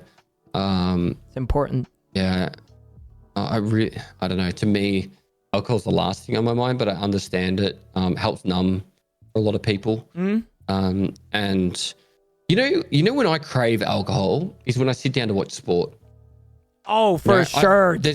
There is nothing better sitting down, putting on the football, which I watch the Australian rules football, but obviously you've got different types. Yeah. And having a beer. I love it. You sound American right now, Pestily. I'm going to be honest with you, man. Off that now. And if I go to the football too, there's like no way I'm not buying a beer. But like, I don't know, maybe that's like been ingrained in me from like advertising or something. But I love it. I just love doing that. Yeah. But that's probably the only time I ever feel that urge that like now's the time to have a beer. Yeah. No, 100%. I don't have that much that urge much, but I'll be honest, when I'm watching football on Sundays, it's definitely like I want a brewski right now, Like, I'm not even a beer guy, and I'm like, dude, Dad, can you go get me a Yingling or something at the gas station, So that's funny. I did want to ask, you provide a lot of people with entertainment, throughout their day. You make people's days, like, genuinely. That alone can like helps turn somebody's days around, hopping in your stream, whatever it may be. Who helps turn your day around, Pestily? I gotta ask. Who is it? I won't do the cop-out answer of my daughter, because that's like, she can make me laugh and cry so quickly. Yeah. It's insane. But if I want a good laugh, are you talking about like content creators? Not necessarily content. When I need a pickup, I don't go the content anymore. I used to, but now, no offense, when it's my job, it's hard to find enjoyment seeing other people do my job. I don't watch a lot of streams. Yeah, I don't either. Kiki on a Sunday night, she does confessions. Yeah, it's the funniest shit. Really? Where people, they put an anonymous confession in, she reads it out and chat talks about it. I've been watching her do that for like 5 years now. And so if it's a Sunday, that's usually what I'd put on. I usually listen to a lot of music streams if I am listening to streams. Oh, that's sick. But is there any like Aqua's great. Yeah, Aqua's a good one. Well, from content perspective, but outside of content, I assume your wife is a big one, I'm sure, right? Allowing your my crutches for like, actually here we are. So for my crutches of like, if I'm having a crappy day and I just want to like escape, mowing the lawn or going for a drive. I'm a big drive guy. I'm not the lawn guy. I'm not a dad yet, but I'm sure I'll get there eventually. I've got a bit of property, so I got a ride-on mower. So I jump on the ride-on mower. That takes like 4 or 5 hours. Put on a podcast, put on some music, just zone out. Yeah. Or driving does the same thing. I don't do much driving anymore for just to zone out. But yeah, like when I was younger, particularly, I'd jump on the motorbike or get in the car and just drive for a few hours. Just drive out, pick a country town, drive out to like wherever I want. I live in a country town, so I'm here. Just hop in my Civic, turn on some really loud music. Sad music. Get some fuel when I get there. Exactly. buy a pie or a sausage roll or something, and then drive home. No, exactly. I go to the gas station. It's like one of the only things we have around here, Pest, you know? But that's awesome. It's awesome that you have something to turn your day around. It's important in content creation. I know you're a big family man. We talked about family before. You always make time to spend time with family. Do you feel like you balance content creation and family well? Like, I'm sure when you first had your child, I'm sure it was harder to balance things. But now do you feel like you balance it all well? Last 18 months, I've done, since my daughter was born, yes, I've done it exceptionally well. To be as successful as I am, you have to put a lot of hours in, and my wife understands that. So we think of it as like, you know how I did the 50-day subathon? I think of that as like I'm a fly-in, fly-out worker. Like I'm going away for 50 days. That's kind of how we saw it.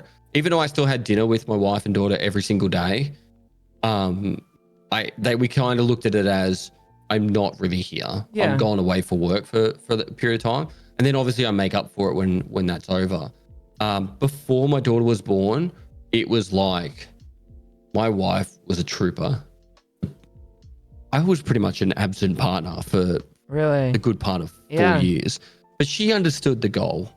You know, like I've had a lot of success. I've had you know, like in the 2 years between like 2018, 2019, the only days I took off was for my wedding and my honeymoon. You know, like if I didn't stream a day, it was because I was doing taxes, admin, and YouTube.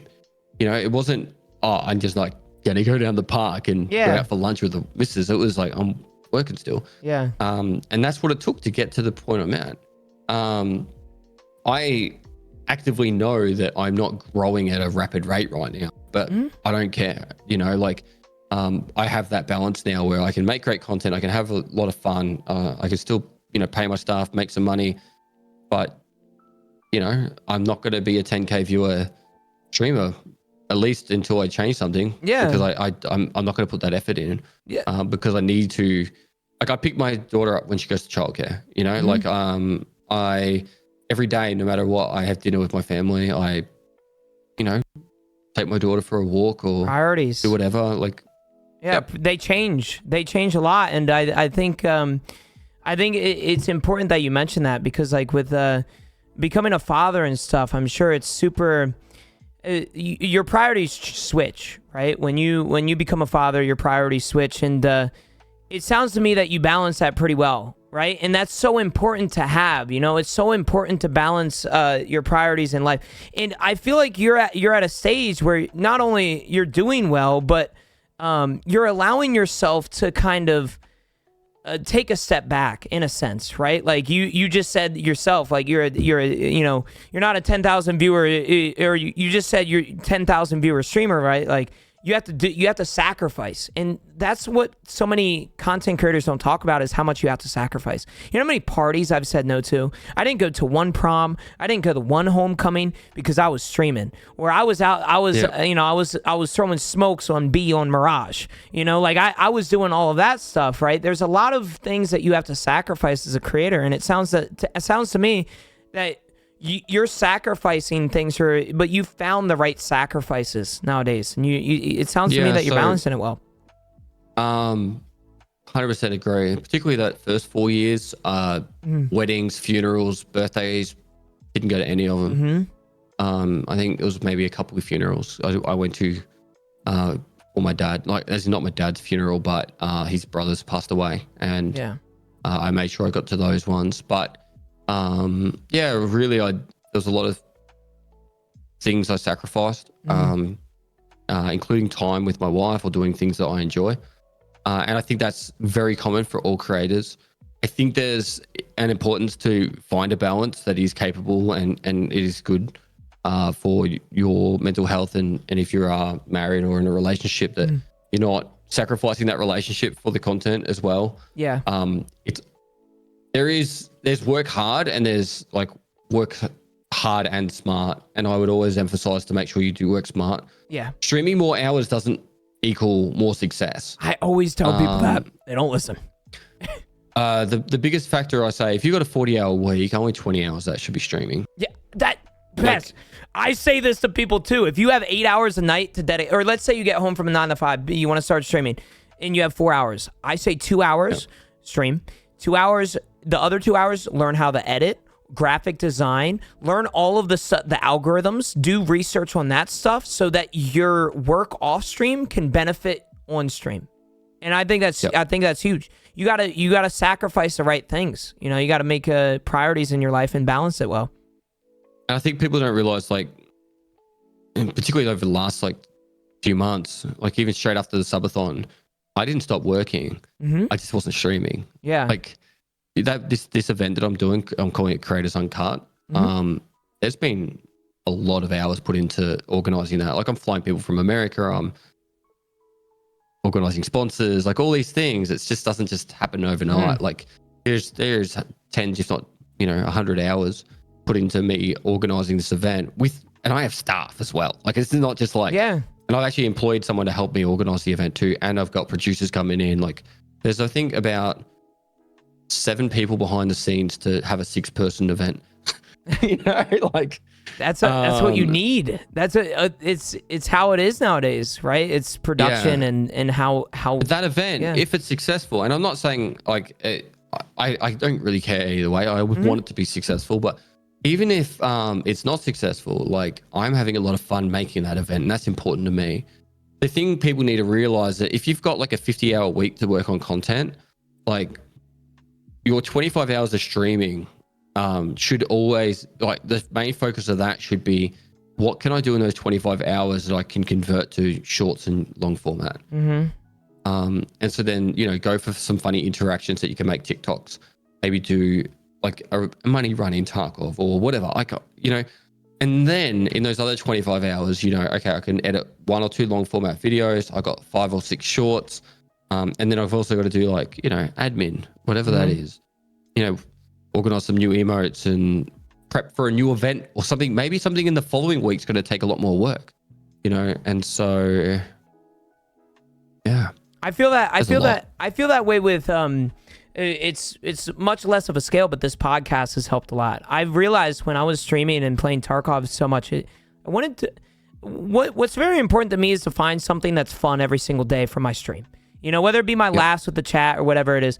But I realized that one thing that I always find fun is progressing, not only as a streamer, but as a content creator, right? And I think the podcast has really helped with that. Sitting down and setting this up, and there's so much behind the work scenes that so many people don't realize. I had to make all the graphics and stuff. The Twitter stuff was made by me. Like that's fun to me, and I find enjoyment. That increases your skill sets too, exactly. Which means you're making something at a higher quality, and therefore it snowballs. Yeah. Like you try to get me to do what I do now back in 2018, impossible. Like I wouldn't have the skill sets. I wouldn't have the people. Like I've built up all this knowledge and skills over the last 6 years, so yeah, it's important to actually try stuff. And the coolest thing is, dude, if it goes to shit, hey, like worst case, you learn some lessons from it and you got some skills. And so if this podcast, you never do the podcast again, you go, well, cool. Well, I learned how to do graphics and, some editing and stuff. Now I can use those skills. So this Creators Uncut thing I'm doing, I'm taking stuff from my Punisher tournaments, from the Takis Awards, from, being a part of other events. Like I literally was just in Thailand doing a live show. There's things I learned from there that I'm bringing into it, and so everything is a lesson to help make better content in the future. I fully agree. And I think it's one of those things that what's really important to me is saying that I've done it. Right? Like so many of us in today's world are stuck beyond the comfort zone, right? So many, you don't grow and you don't progress if you're comfortable. And I'm a firm believer in that, right? So one thing that I realized when I was a streamer, or well, I still am, but one thing that I realized that I struggle with is reaching out to people. The fact that I sent you an email and said, hey, would you be on the podcast? 18-year-old Genooo would have called me right now crazy. Like the podcast has helped me get out of my comfort zone and reach out to people that I thought I would never reach out to. So that's why I'm so thankful for you coming on the podcast, for one. But it also allowed me to get out of my comfort zone and it, like, I know it sounds so simple to somebody watching, just send them an email or send them a DM on Twitter or whatever it may be, right? Like, That's so, like, those simple things are so hard to some of us, you know? I'm sure you've had some things in your life to where, you know, it's a simple task to others, but to you it's like, that's difficult for me, you know? And that's something that I've done with this. I understand completely.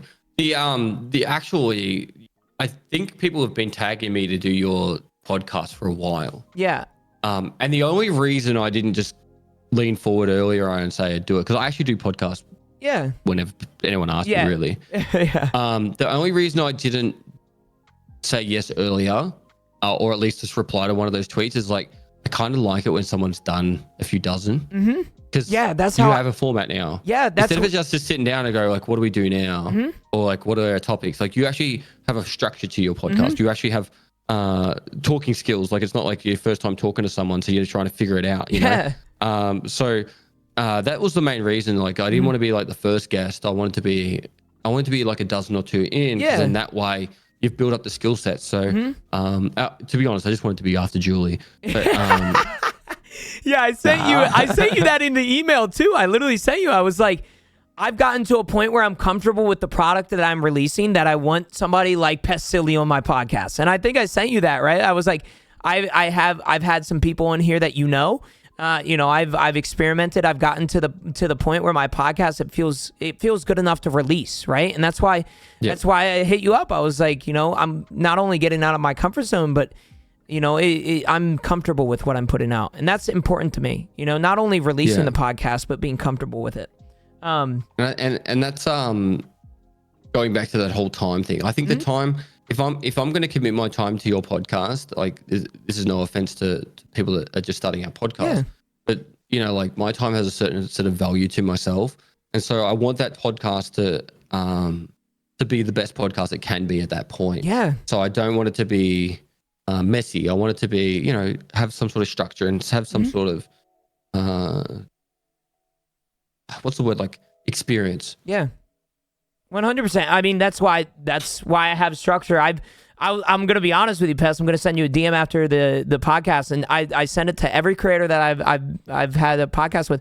It will be like a review, like, what did I do good? What did I do bad? Because I want to learn from this, right? Like, it's important to me to release a good product, but I also want to get genuine feedback. And that's another reason I ask you, is because Doing the Fish, another mod of mine, he said that he met you in, I believe, last TwitchCon. And he said that you said that you love doing podcasts. And I was like, you know what? This dude has probably been on so many podcasts. He can tell me what I'm doing right and what I'm doing wrong. And not only am I going to release the best product that I can, but I can get genuine feedback from somebody that actually gives it, right? And so that's another reason that I got you on the podcast, because you know what you're doing, but you keep it real, right? Like, back to our conversation earlier, you need friends and you need people, like-minded individuals. They're going to keep it real and challenge you, and that's one of the big reasons.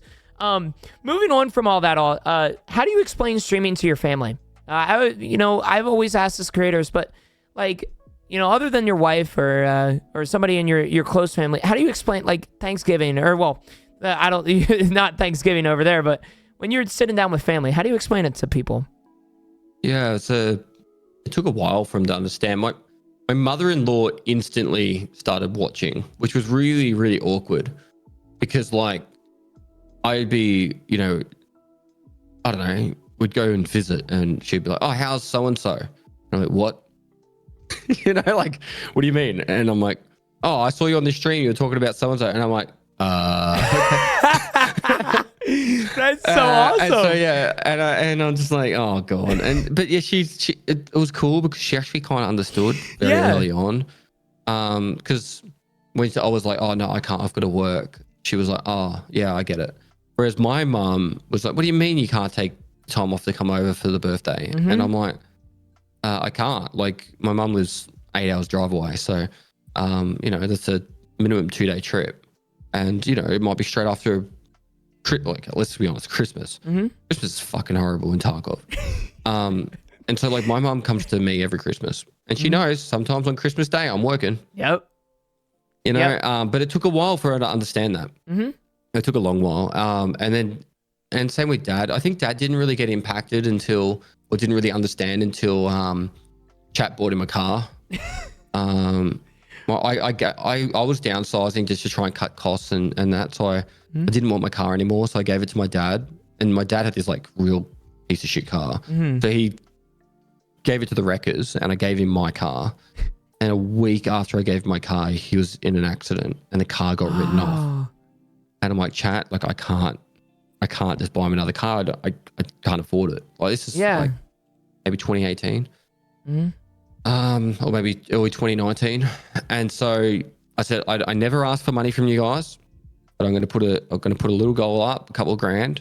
And I just want to buy him another car. It was like 2 hours, bro. And it was at like $3,500, $4,000. Oh my God. I'm like, and I was like, I'm taking the goal and I'm ending my stream. I'm taking the goal off because I'm like, chat. Because they called me up when I was on stream and I stopped the stream and I came back on.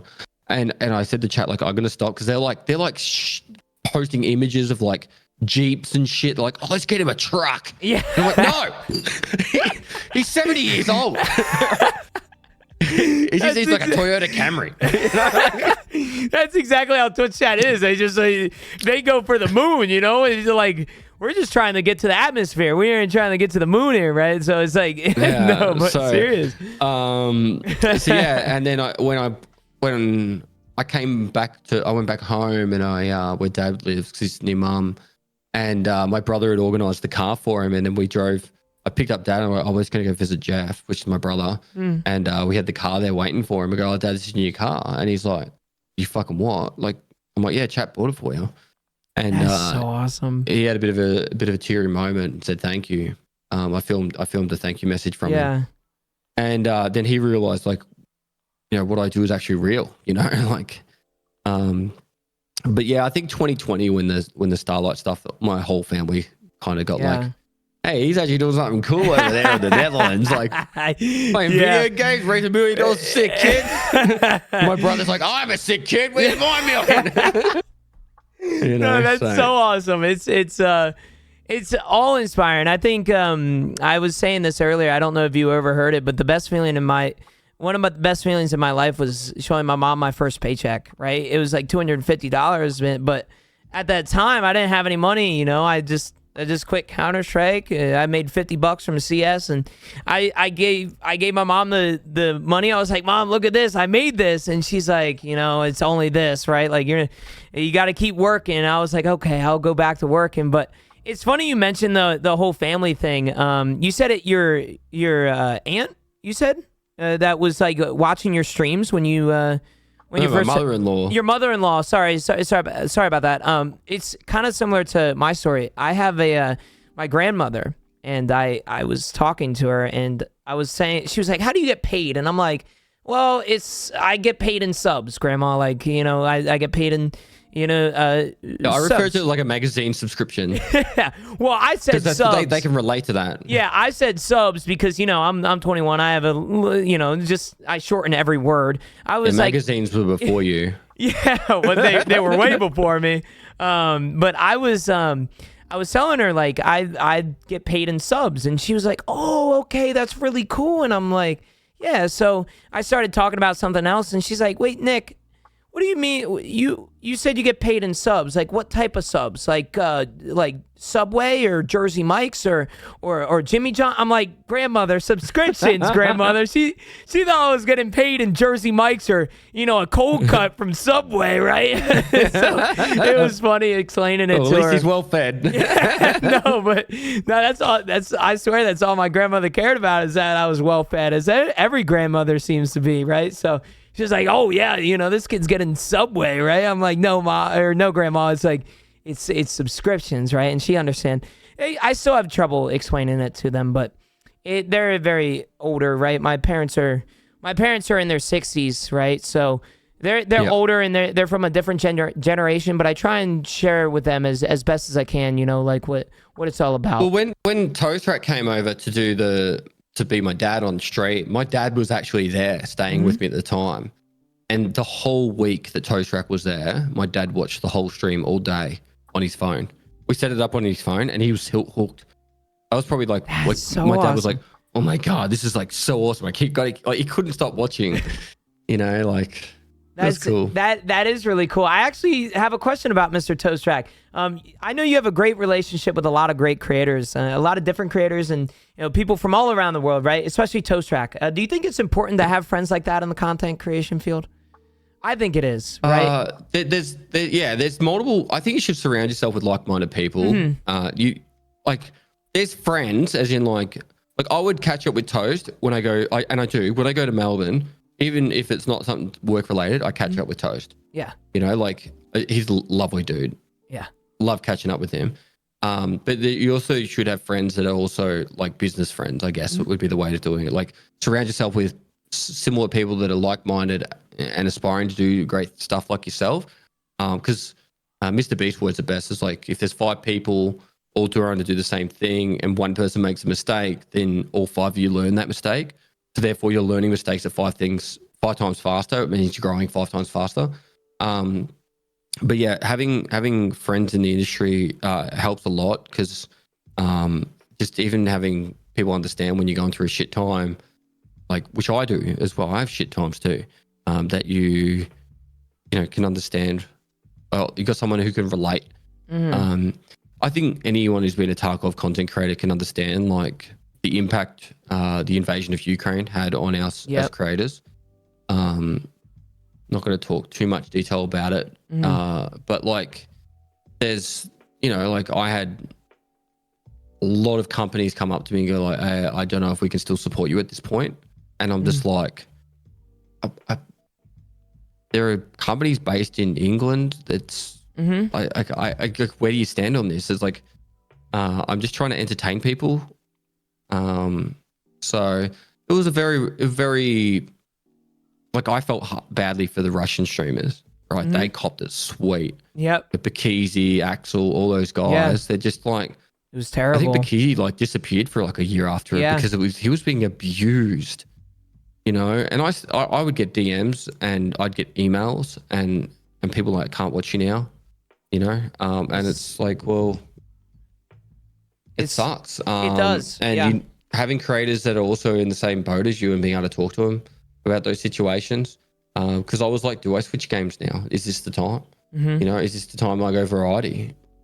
It was a rough point for the Tarkov community. It really was. It goes to, it's not necessarily,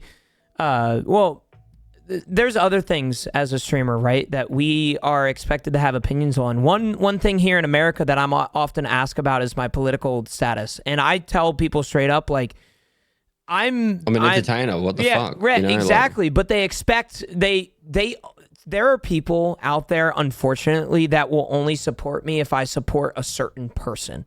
And that has always been, that made no sense to me. That's why I've always told my community, you can like whoever the hell you want for president. You can like Gino was telling me just before this he hates Trump, by the way. And he's pro-Biden. No, but if I said something like that, I all of a sudden lose 15 people, and it's like, it's crazy because I totally understand that. It's bad here. I don't know how bad politics are there in Australia, but American politics blow. Like, I'm just being honest with you, Pez. They're terrible. Like the amount of hatred that people have towards each other here in America based on their political status is mind-boggling to me. My mom has always taught me from a very young age, you need to, this goes with religion too, right? Like, I always tell people I'm Christian, but I will never force my beliefs on somebody else because that is what my mom has always taught me. I believe in what I believe, and if you have a different opinion, I'm not here to tell you that yours is wrong and I'm right.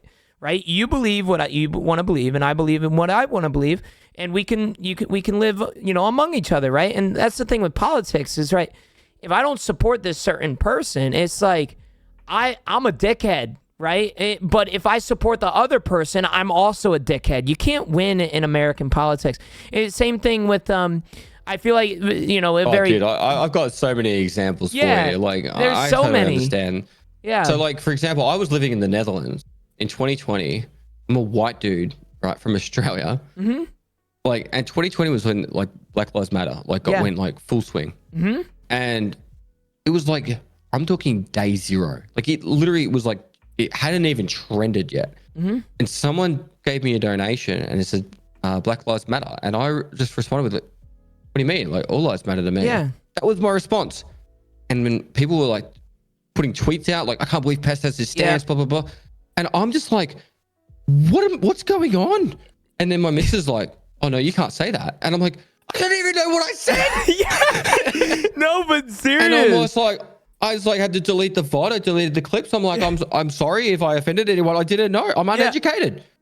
That's how I am with everything. Like, everybody. That's so true.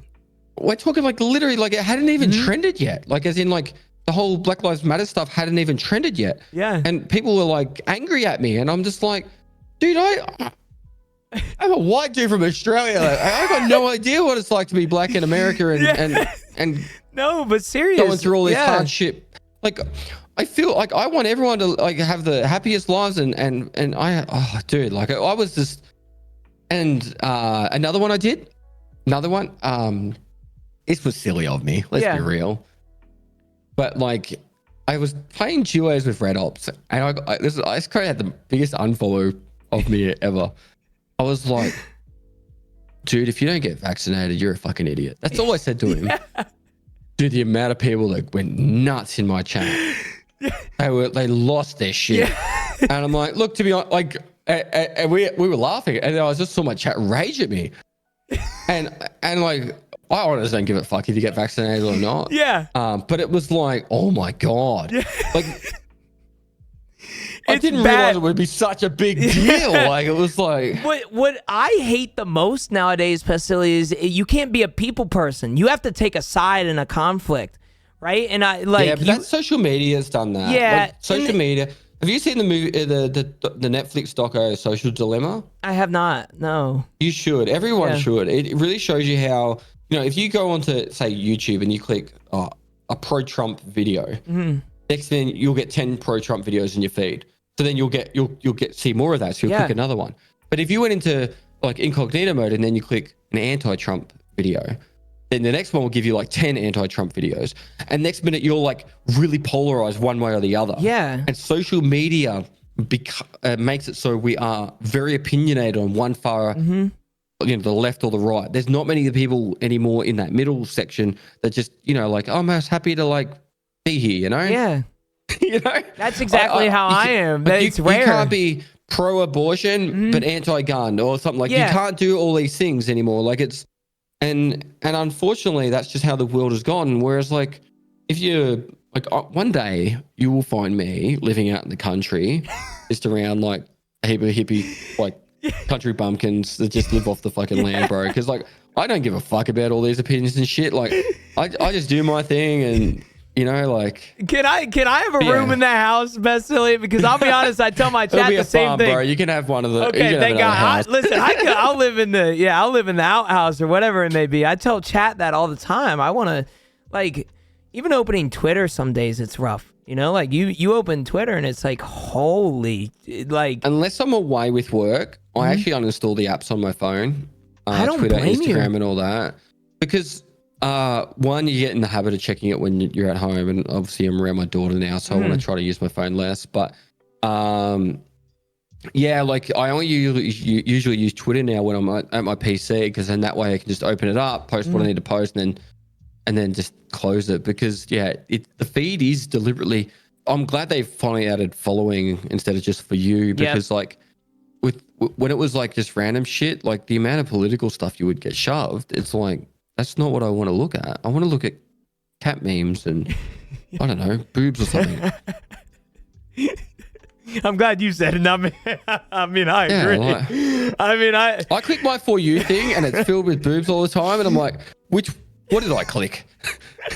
So then I go back to my following, because then like, you know, I was scared to open up Twitter on my stream. Like I was surprised you did it. Dude, I pulled it up, but I had an experience the other day. I pulled Twitter up on stream and I started scrolling Twitter and my chat's like, stop scrolling. I'm like, what am I doing? I'm just scrolling. And they're like, don't scroll any farther, you know? And I'm like, what do you mean, dude? I don't want to learn about this subject. And they're like, no, you can't. I'm like, all right, man. It's crazy nowadays. Social media is crazy. Everything's crazy. Yeah. Content creation. I got rid of the different. Elon bots, and now I get like OnlyFans bots. Yeah, I get the same thing. Especially on on other platforms, Snapchat and stuff. I need to start deleting the apps. I'll be honest. I've always thought about deleting Twitter, but I always think like my therapist said that this is okay. So before streaming, I never used social media. Like I barely that's used how any I of was. them. But, Yeah. but you do need it from a content creation perspective. It's just such a powerful tool for both advertising and getting sponsored deals, right? Like they want you to advertise for them too. Yeah. No, 100%. Like I said, I was telling this to my therapist the other day, and my therapist isn't really keen on streaming, but she was like, "Why don't you just delete these apps?" I'm like, I can't do that. You know, like why don't you just scroll past the negative comment? I'm like, they're all negative. What do you mean I can't scroll past them all, right? So muting helps a lot. A lot of creators will mute. That's probably another reason why I won't open up Twitter, because people were like, "Why did you mute this person?" I was like, I just don't want to see the negative bullshit. I agree. You know, there are some content creators, like even in the Tarkov community, that will just bitch and moan about the game. And it's like, well, okay, like I don't think you're a bad person, but if all I see is negative comments about the game, then that gets in my head, and then I start thinking negative about the game. If I'm having fun, like I watch this YouTube channel called Updating, and this one saying I love so much: don't yuck someone's yum. Yep. You know, like if I'm having fun, I don't care what you think. Don't try and make it unfun for me. Yeah. You know, 100%. No, 100%. It's I'm trying to think of something that's very similar to that, but it's like very similar, like political kind of, right? Like you mentioned yourself, you know, when you open up Twitter, you start to, it gets in your head. And I feel like that's how I am with politics sometimes. I open up my Twitter and I'll get a certain ad, like a presidential debate or, you know, a certain advertisement. It's like, I feel like that's almost being forced down my throat to the point where I don't even want to look at, like, I don't even want to support this or that side, right? I'm stuck in between now because it's being so forced and so pushed down my throat that I don't know, you know, pause, but like, it's just like, I don't want to see this. I think that's why Instagram's been so successful for a lot of people. Because you don't have to get that political or those opinions. You can just see. Oh, Pestily? Oh. Yeah, I'm here. Oh, we're good. It lagged there for a second. We're all good. I think we're back. I think we're live. No, but you're 100% correct. It's social media is very negative nowadays, and it's only seems that it's going to get worse, but we'll see. Speaking about hopefully the future of social media is better, but I did want to talk about the future of Pestily. I know you just mentioned you have that creators uncut something, Yep. Right? What's on the horizon though? First go. That's good. That's good. What's on the horizon of Pestily? Any big plans? New forms of content? I know creators uncut, but anything top secret that you can share with us, or anything that you have on the horizon? That's the first I've spoken it publicly. So you got the scoop we on got that one. we got one top secret. We'll be announcing Let's it go. on probably Friday with a proper video and announcement. That's but I won't awesome. say who's coming over yet. Yeah. I do have another event in December. I know the Tarkov TV thing said they got other stuff going out in December, so I might postpone mine to January. The other event I've got planned, I've got like a 72-hour thing I want to do. Awesome. I'm going to go a lot more event-based because then I can do stuff and then fuck off.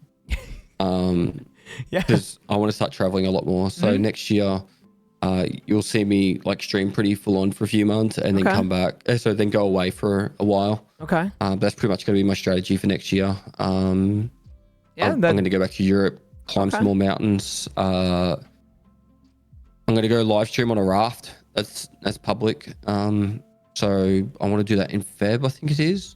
Okay. Feb. Live stream on a raft. Always getting out of your comfort zone, Pestily, man. Me, Jared, Decky, and Michael. So that's the Before Death crew. We're going to be out on the raft. I want to do that for somewhere between like 2 and 5 days. Okay. And we'll probably try and stay self-sufficient, so fishing and all that.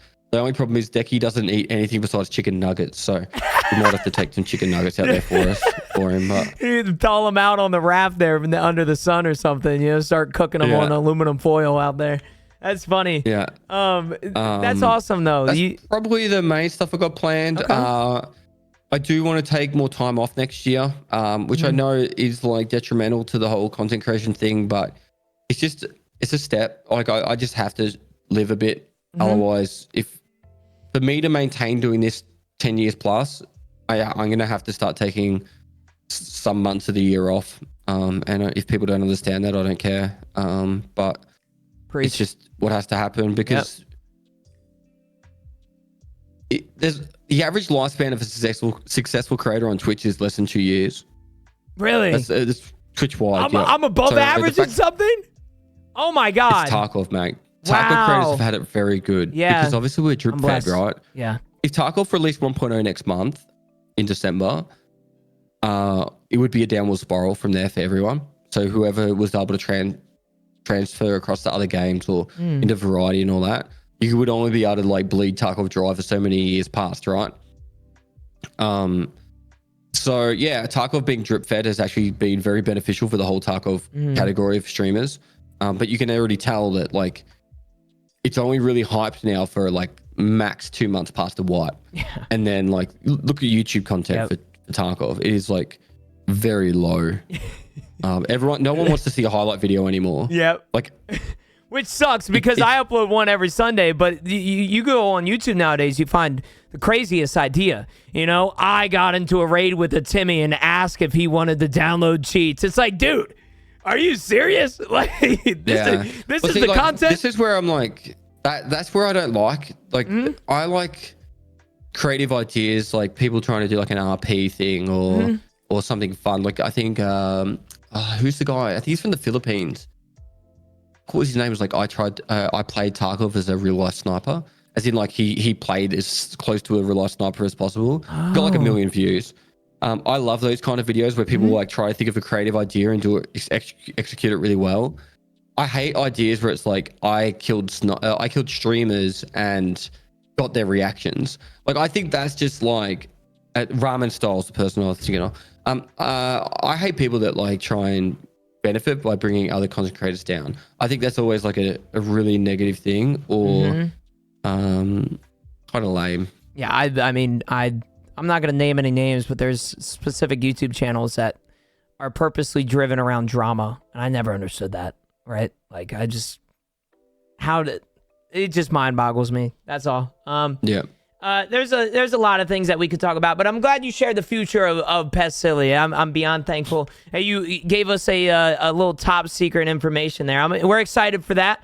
I don't know about you guys, but I will be retweeting that for sure, because that is a really cool idea. Now, I did want to get, we are about towards the end of the podcast. It has been 3 hours. So I do apologize for anybody that actually had plans today. That long. No. Listen, if there's anybody to blame here, it's me, because I had all these questions and I think we've gotten some good answers. Okay, but I wanted to go over one of the last subjects. I like to call this speed questions. Okay, I want you to try and answer this as fast as possible. It's just something before we get in the chat questions. I want to maybe have the community learn about you a little bit. So these are going to be some of those stupid questions that are like your teacher asks you in first day of third grade. Okay, but bear with me here. Favorite visited place ever? Favorite visited place, Malta. Malta. I was only there one night, but it's beautiful. It reminds me of like medieval world. Everything's sandstone buildings, super steep, and it's I've got Maltese citizenship. I can't wait to explore it more. Oh, that's really cool. I've heard really great things about Malta. I think I don't know if he actually does. Torquay. Do you know Torquay? Torquay, I think lives in Malta. I think. I don't know. Maybe. I don't know. Come and message me. I'll come visit. I will do. Woods or the beach? Mountains. Mountains? Okay. I agree with that. Dream vacation besides Malta? Ooh, at the moment, anywhere where I can just do nothing. That's a good question. Favorite Australian candy? Ooh.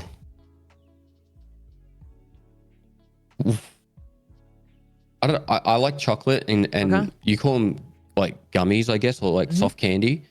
So like they used to be Starburst babies, but they don't sell them anymore. So sour worms, maybe, I don't know. Sour worms, okay. Nothing wrong with that. Are there any? Trolley lollies. Trolley lollies. Guppies. Is it guppy? Is it guppies? They called it in America, or I don't know. I've never heard of guppies either. I thought guppies are a fish. Maybe. I don't know. I thought I don't know. No, I'm not a big Tim Tam fan. Tim Tams? I don't even know what those are. No, I'm not a big fan. Okay. Now this last question, I don't know why I made it, but I wanted to ask: would you rather fight a kangaroo or an ostrich to death? Ooh. Kangaroo or an ostrich, Pestily? Do I have to kill them? Yeah, to the or death. Die? To the death. Yeah, meaning if you aren't on your A game here. We have emus in Australia as well. So like your ostrich is our emu. Yeah, okay. Well, so it would be it'd be an emu or a kangaroo. Yeah, let's do that. I think I'd take on the emu, but they're fucked up too. They're taller than me. And a kangaroo is built like a brick shit house, so I've seen that video. We've all seen that video of the dude fighting a kangaroo that has his dog locked in a headlock. We've all seen that. Yeah. Yeah. That's kangaroos funny. are not. I've got kangaroos on my property right now. If I was to walk outside, Oh, that's sick. Yeah, but like they're not an aggressive. Like they're not aggressive. Like you'd have to do something to like make them feel threatened. Which I don't know how, but I don't know. Maybe put your dog on them or something. But no, I guess I'd rather fight an emu over a kangaroo. Okay. I mean, I don't know. I've never seen a kangaroo or an emu, so I have no clue. All I know is that you guys lost a war to an emu or something like that, right? Yeah. Well, that's payback, I guess. Getting revenge. That's awesome. All right, so we have entered the outro. I did want to say thank you again, Pestily, for being on the podcast. We have gotten into the chat questions, so I think Saint has been writing some down. I don't know, but we're gonna get through just a few chat questions if you have any. If you spot something and want to answer it, go ahead. But I can try and do my best at spotting some as well. And then we'll get towards the end of the podcast. I appreciate you being on. Seriously. It's my pleasure. Is instant coffee an Aussie thing or a personal preference? Coffee, instant coffee. But yeah, I say coffee. Instant's the main thing, unless you go like a coffee shop or like a cafe, and then they do like the full like machine stuff. But the machines are really expensive, so I think majority of people's houses, if they're a big coffee drinker, they'll do the pods. Okay. I have a pod machine, but instant, like I grew up around instant because like my dad's a mechanic, and I'd be making the coffees while he was working, and that's how I would do it. And like all the customers and that. So okay. Ask Pestily how he feels about the upcoming armor change. I'm sure you're gonna get this a lot over the next few days, but I'm really confused if it's gonna mean that, like, say I don't know, just say a Zabrello 6B43. Now that used to have like 100 durability or 120. If that's gonna have like 300 durability now, does that mean like it will consume the same amount of hits, but like on the front and also the back, as what it does currently now, but in the patch? So say for example, it took you 5 hits to get through the front. Well, does that mean you could take 5 hits to the front, turn around, take another 5 hits to the back? You know what I mean? Oh, I never thought about. You are so big, bro. That is a good question. So are they going to become like super tanky? But then the thing I do like is, say for example, a slick is going to cover a lot less of the body. So, for example, your whole neck's going to be exposed, all your sides, all those kind of things. So I think time to kill is going to become a lot more rapid with with some armors, and you could become a walking tank with others. I was wondering if you could get a slick plate and put it in a P.A.K.A. Like, is that possible? I think they're going to stop that. You know, it's going to probably shit me more than ever because I actually hate spending time in the menu. I do and if too. I have to repair an armor, and I have to like buy individual plates and replace them and all that kind of stuff, I'm going to lose my mind. I'm just going to buy new armors. I'm gonna ask for a viewer kit. I don't know about you. I'm gonna ask somebody in chat to give me a viewer kit. And then Reddit will write an essay about you. Ask if hardcore will be a feature when the game fully launches. I don't think Pestily knows that. BSG did say they were going to put you could tick like a box and it would give you hardcore rule set. Yeah. They were going to add that to the game. I don't know if that's in the upcoming patch. I could ask. But it would be cool if they did actually hard code it into the game. Yeah, I agree. Does Pest know about the big Les show? LEZ? I know of it. I haven't watched it. Is it an Australian thing? I think it's a YouTube show. I could be wrong, but it's meant to be really, really funny. I get asked about it all the time, and I haven't watched it. I honestly don't watch much TV or anything off stream.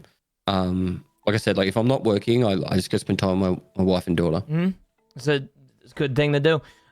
This is going to be a pretty interesting one. I actually wanted to ask this in the podcast, but Bobber says that he heard rumors before Wipe about the Punisher competition coming back, and I am so sad it didn't.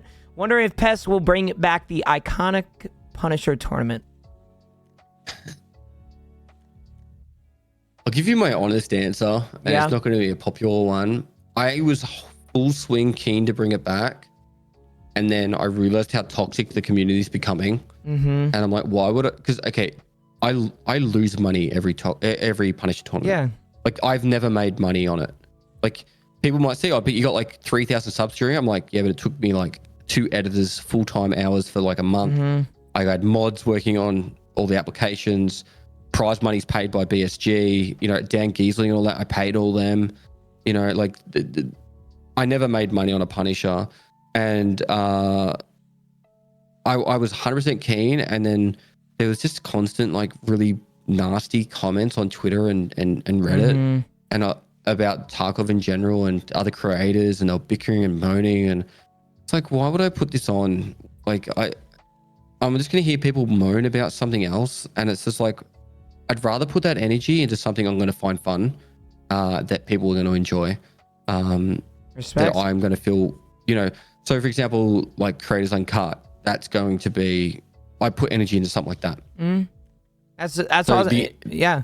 The editor's time, my mods time, all that kind of stuff, I put towards doing an event like that instead, and that's why. The main reason I want to do a Punisher tournament is I just find it so much fun to do the end product, but the hundreds of hours in lead up isn't worth hanging out. Isn't worth the enjoyment I get from the 8 hours of it, or 12 hours of it. And I'd rather honestly just spend that time and money just flying over to America and hanging out with Al Smizzle and Dan Giesling. You know what I mean? Like, Yeah. And then having those other hours to do other fun stuff. Yeah. I 100%. I'm sure everybody is sad to hear that, but I'm sure everybody respects that. You got to do what makes you happy, Pest, and that it sounds like you're doing that. What do you think about the Ghost of Tabar VR game, making it just like Tarkov and telling their fans they want it to be just like Tarkov? How do you feel about that? The only things I've seen of it is Aqua made a YouTube video about it, and they did ask me to play it. I think it's rude of a game to say they want to copy another game. I think that's kind of rude. I agree. I think there's nothing wrong with saying I'm inspired by Tarkov and I want to put my own spin on it. Just being like, we want to be as close to it as possible, something like that. Like, I don't know much about this statement, but that's the first I've heard of it. But if that's the case, then I think that's bad business practice, because you have this opportunity to make something cool and fresh, use that inspiration from Tarkov, and then go in your own direction. Yeah. Oh, I agree. I think it's I don't think that's fair. Like, I feel like if you're a game developer, you want to make something that you're proud of because it's your game, not because it's some another game, you know? Yeah, I think Zero Seavit's very much gotten very close to being similar to Tarkov, but they have still put their own spins on it. Yeah. And so that's where I can forgive it. And Zero Seavit's a lot of fun. If you haven't played that, it's a single player, top-down Tarkov like game. Yeah. Let me see. There's a few. I'm gonna ask. Maybe I don't want to waste too much of your time here, Pez. So I'm gonna only ask probably another 3 questions or so.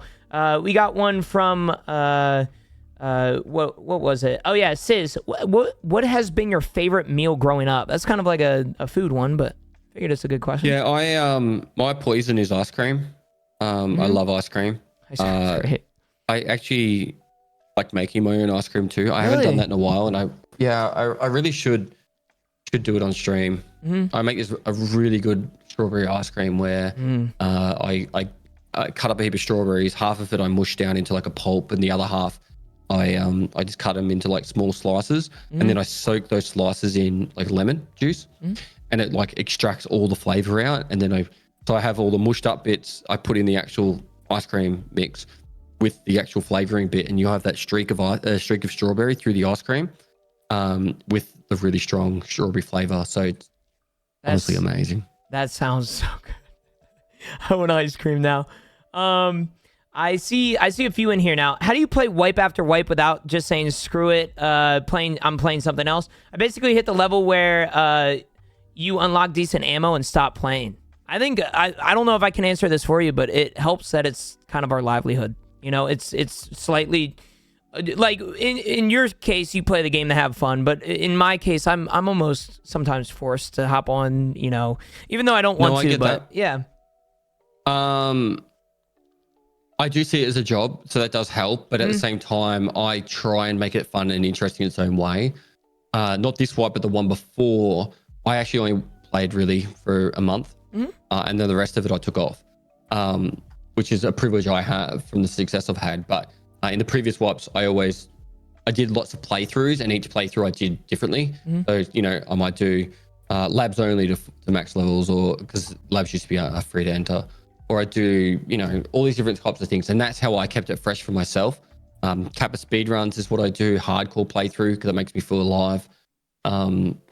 Those kind of things is what I do to keep it fresh for myself.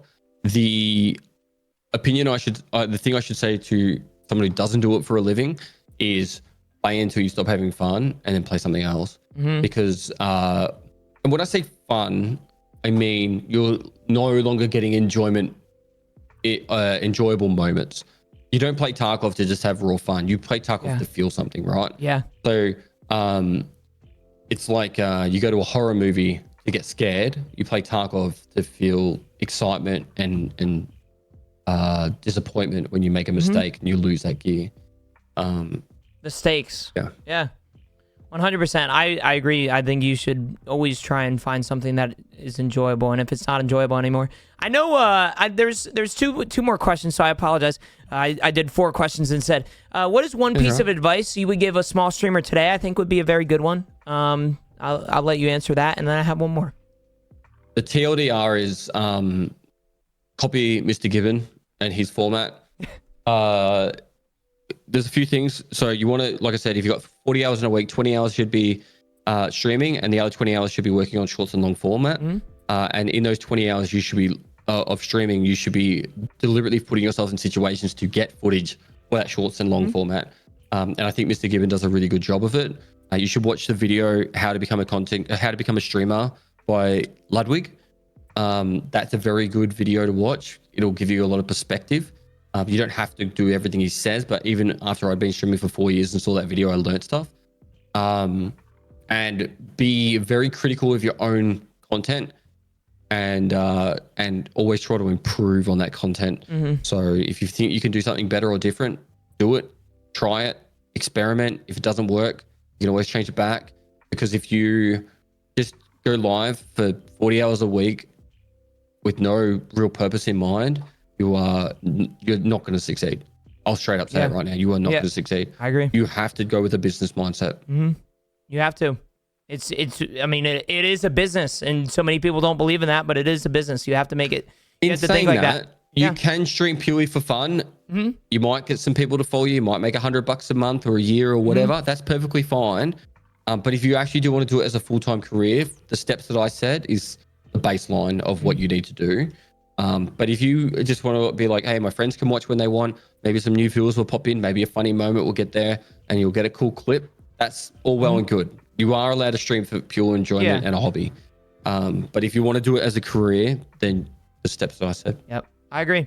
And one final question. It comes from Saint. He says, what do you look for in a moderator for such a large community? What have you seen your moderators do to aid you in growing your community? And he says, I guess I should ask what your expectations for your mods are. I'm probably pretty loose. I just mod people that are just around a lot. So people that are around a lot that will answer people's chats questions is good enough to be a moderator for me. Very rarely do I unban someone that my mod bans. So like, you know, like they kind of understand the vibe. Somebody you normally got to be around a little bit. But, Saints putting in an application for you now. Yeah, well, I no longer have any paid mods because like I am going to take a lot of time off. Cold Blood was my paid mod for a good part of 3 years, and I gave him notice recently. But yeah, so it's one of those things where I would mod anyone who understands the vibe and that is going to be around and helpful. I 100%. Somebody that says welcome to everybody too is a very important one. A good trait a mod can have is just being proactive in helping chat, but also helping the creator. So one of the mods today was like pinning the pinning the like chat questions codes. Oh, no, the codes. Oh, from, yeah, the codes from the podcast. Yeah, like those kind of things are really helpful. Like just without me even asking, he's already like started doing it, and I was like, "Oh, there we go." I think one thing that helps me a lot too is with the internet issues, or if a problem comes up on stream, like my mods will be on top of it. We have a command for it, and they'll tell you instantly what's going on, and they're in the same mindset, right? So.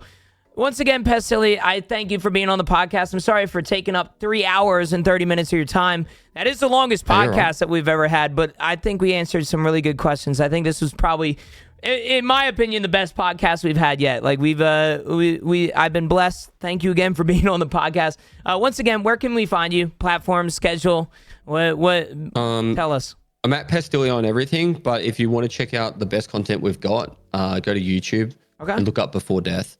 It's me, my neighbor Michael, Sturdecki, and Jared, and we're publishing videos that are meant to help you live life to the fullest.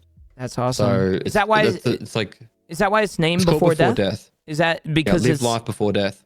Oh, I love that. That is such a good live motto. Life to the fullest before death. So we're posting our next video sometime in the next 24 hours, and not trying to like deter people, but have a box of tissues ready because it's fucking pulls on the heartstrings. That's awesome. Good for you, Pest. You're doing great things for the community. You've always been there for the community, which I've always inspired to be like. You're always somebody that is not only there for the Tarkov community, but there for somebody when they're going through rough times as a person. You're a people person, and I genuinely believe that. Thank you again, man. Seriously, from the bottom of my heart, I cannot thank you enough. For being on the podcast. Thank you for spending 3 hours of your time with me here. I'm so thankful. I will be plugging all of your stuff on the description of this podcast, Before Death, all of that stuff. I got you. And I just wanted to say thank you, and thank you so much for being on the podcast. I'm so grateful. It's my pleasure. Seriously. Thanks for having me. Bye, Pest. I freaking appreciate you, man. You have a good rest of your day. Stay safe. Stay positive. You know how it is. Bye. Bye, chat. Love bye, you. Pest. Bye. Bye. Bye. Sorry, chat. Sorry, man. Hey, before we end the podcast today, there is a few things that I have to tell you guys about with the podcast before we freak out and go celebrate. And I might have a drink tonight. It is my off day tomorrow, so I might drink tonight. Anyway, don't forget to check out Coffee with Genooo Twitter. It's Coffee with Genooo on Twitter without it's just Genooo with 1 O. That is something new there. We do release content there, and there is a brand new Coffee with Genooo TikTok as well, where we try and take some of the best clips from the podcast, put them on there, and enjoy some of the posts or some of the clips and stuff from that podcast. Lastly, support this podcast feature is available on Spotify. I don't do this for money. All right. I've never shared streams, and I've never shared, gotten specific guests on here to ever make any ounce of money. However, if you would like to support me financially or the podcast financially so we can do pretty cool things in the future, you guys can. It's support this podcast feature on Spotify. It's pretty cool. I get 100% of the split compared to, Twitch and everything. I don't get that. But consider that if you would like to financially support. You don't have to. That's okay. And as always, stay safe, stay caffeinated, and I appreciate you watching the podcast. Peace.